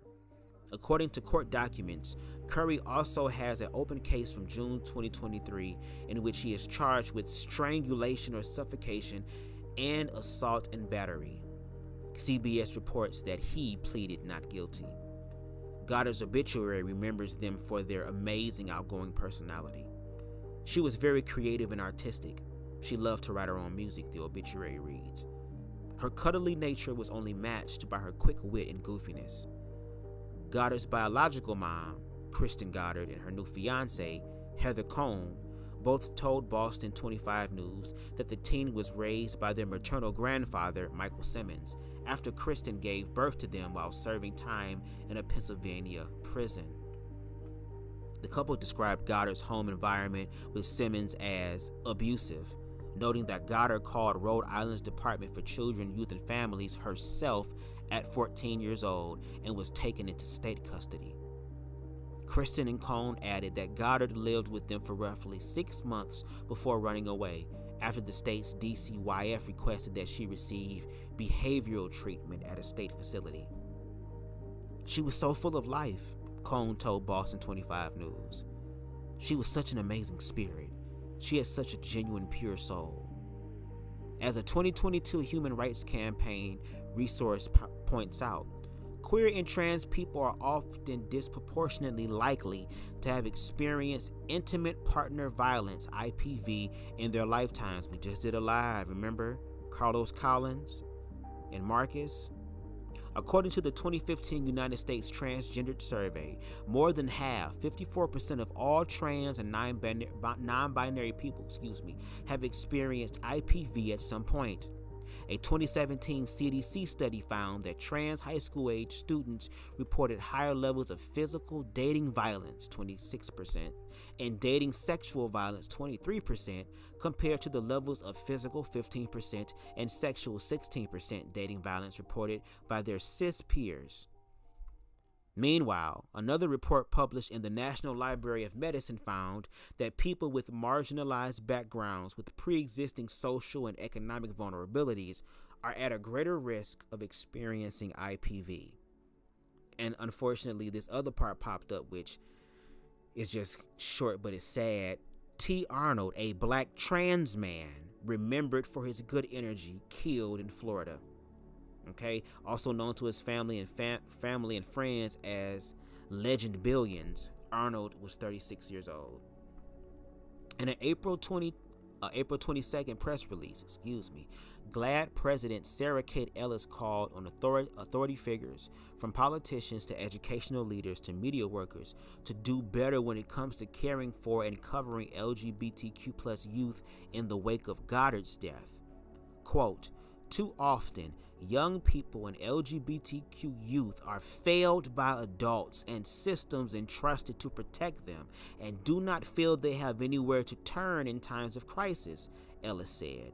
River Nevaeh Goddard was failed in life, and it's up to all of us to make sure we don't fail them or any of other LGBT youth now. So I'm glad that even though it's a sad situation, I'm glad that we were able to read that in closing of this live, because again, Title IX, bringing it all back together, is meant to protect all students.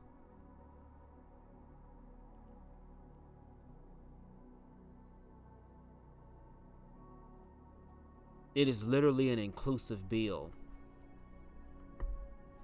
And we're seeing what the damage of rejection does to people and just a human being's psyche.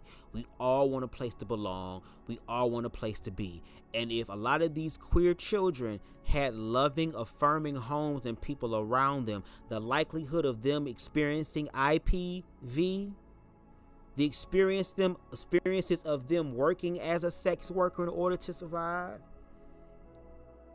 would drastically decrease because there's love there, because they won't have to go outside of the home and find the love. And just like how that mother did with her child in reference to that book, she was able to explain things and have a conversation with her child, regardless of the religious viewpoints and beliefs, but most importantly, allowing her child to have a space to where you don't have to hide anything from me.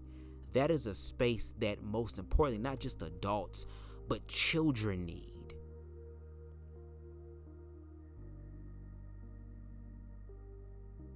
And just like, and I'm going to end it like this. Just like an individual from a red pill community platform said, the reason why all this other quote unquote confusion and madness and all this shit is going on, according to them, is because the man and the woman, the heterosexual man and the heterosexual woman, has dropped the ball. So maybe if y'all start working on yourselves, then maybe things will change, because a lot of queer people even create their narratives based off of heterosexuality. And then when there are queer people who are literally self-actualizing and being themselves and even stepping outside of the box that even queerness is in, even though we ain't in the closet no more, we in another form of a closet that we are helping to build, they're ostracized, they're demonized. But you ain't got to take my word for it. Okay?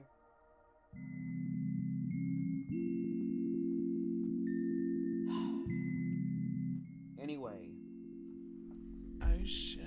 Baby, we are at the end. I'm ready to go eat. I am hung to the gree. Do you hear me? But before we go ahead and get off of this live, girl, why is this shit tangled up?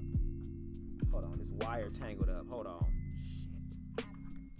Oh, we done with our sister here. Okay, thank you. Let me get to y'all comments real quick.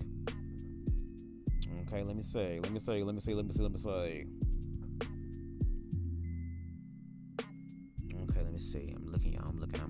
I'm looking. Spicy says she's saying that like we're not literally in a patriarchy. They were giving Angel Reese fever when she was being competitive in a basketball game. Oop, that part. Be a lady. Nah, fuck that. We in the middle of a game. I'm talking that part. Last time I checked, there's no etiquette class competition in the Olympics. That part. And she said not too much on Anti-Jennifer Lewis. Okay, nah. Like, how you gonna be the president and you got a mugshot down in Fulton County? Hell yeah, girl. You wanna demonize the niggas, but you got orange niggas doing nigga shit. Let me see. Shout out to Jerson being in the building.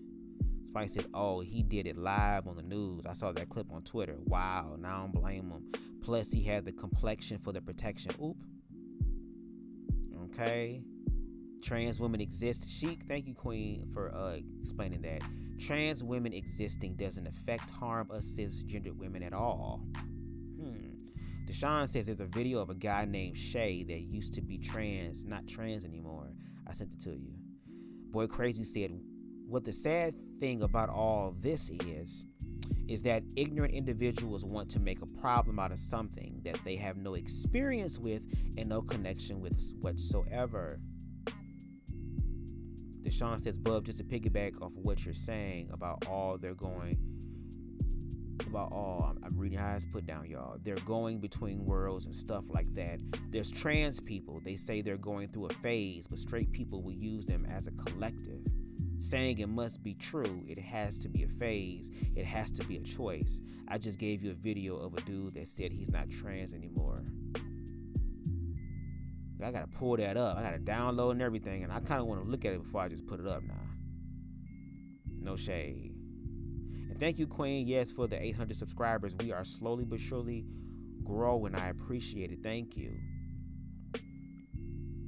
Read a few more of these comments. Let me see. Oh my God, how do they know that the teacher is a pervert unless he's doing perverted stuff?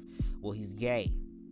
And that's their basic idea, that it's already some weird freaky shit. God don't like it. I heard church people say God don't like it. All this other type of stuff. It's against nature. All this type of stuff. So of course you're going to think this about this person. Not specify and study to show thyself approved to even say that's the truth. But just have the privilege to be able to say, oh, that's what they're doing. Generalize it. I mean, the reason why the whole kill gays in Uganda situation is happening is because the president allowed it to. And he even said, I don't know about queer people, but I've heard. What? See, they can't judge so fast a person of who they are just because of what they are. Wow. Yep. But anyway, thank y'all for joining me for this live. I really appreciate it. Please make sure you hit the like button because that helps this channel to grow in the algorithms. Okay, we are slowly but surely growing. All right, if you like the vibe over here on BubzDaGawd, please make sure you hit that subscribe button as well as the notification bell so that you can stay up to date with all of my lives.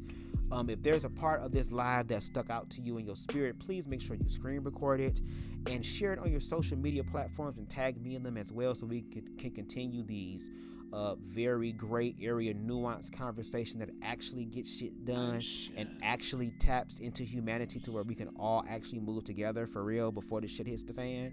Okay, and if you definitely feel compelled to, you can hit my Cash App, which is $BubzDaGawd, baby. We take all, everything, all. Okay, the shit that jingle and folds in between, girl. We non-binary, LGBTQ, S+, all that, girl. We all the fucking sexual orientations, bitch, in the spectrum when it comes to the money. In the Cash App, okay? Shout out to Queen Spicy for being in the building. Shout out to Jerson for being in the building. Shout out to King Deshaun always being in the building. Shout out to Boy Crazy in the building. Shout out to Queen Donna B. It's always good to see you. Shout out to Style by Stevie. I think they're going to come back because I know this commentary probably triggered the hell out of them. But I appreciate you working through the triggers, okay? And I'm going to tell you right now, listen, queer people, protect yourself. If you don't know how to defend yourself, learn. Find a way to defend yourself. Don't sit up here and think, oh, it can't happen to me. I ain't clockable. Fuck all that. They are assuming things about you. And if they ever overstep their boundaries from verbal to physical, you let they motherfucking ass have it because you deserve to live. I don't give a damn or a fuck what anybody else got to say about life and what they think about you, girl. Ultimately, they don't hold the keys to heaven nor hell, girl. Now, if they come up to you, you can give them the keys to their own heaven and hell, girl, where you can talk to your Lord and Savior personally. But if I'm not harming myself to where I'm destroying myself to where my life literally is falling apart, if I'm not harming other people, don't come over here and tell me how to live my damn life. Okay? And again, for the homophobic people, your child ain't got to learn the queer shit. Your child ain't got to become aware of queerness and the existence and treating people like humans. That's fine. Queer people gonna change the narrative so that when your child starts messing with queer children gonna pick up desks and all type of old expired ass textbooks and shit and all type of shit and commence to pumming your children in the head with it if they fuck with their children, if they fuck with them. Because God willing, when the time comes for me to have my children, I'm going to be praying for the people who fuck with my kids, not so much my kids, because I'm going to make sure my children are trained physically to defend themselves and with the most extreme prejudice, bitch. I'm going to teach my kids, girl, once they put their hands on you, girl, you better believe they're trying to kill you, girl. You take their ass out first and you let your goddamn daddies come handle that shit. Because at the end of the day, I'd rather have my child judged by a jury of 12 than carried out by 6 motherfuckers. Okay? And with that being said, y'all have the rest of a good night. Peace.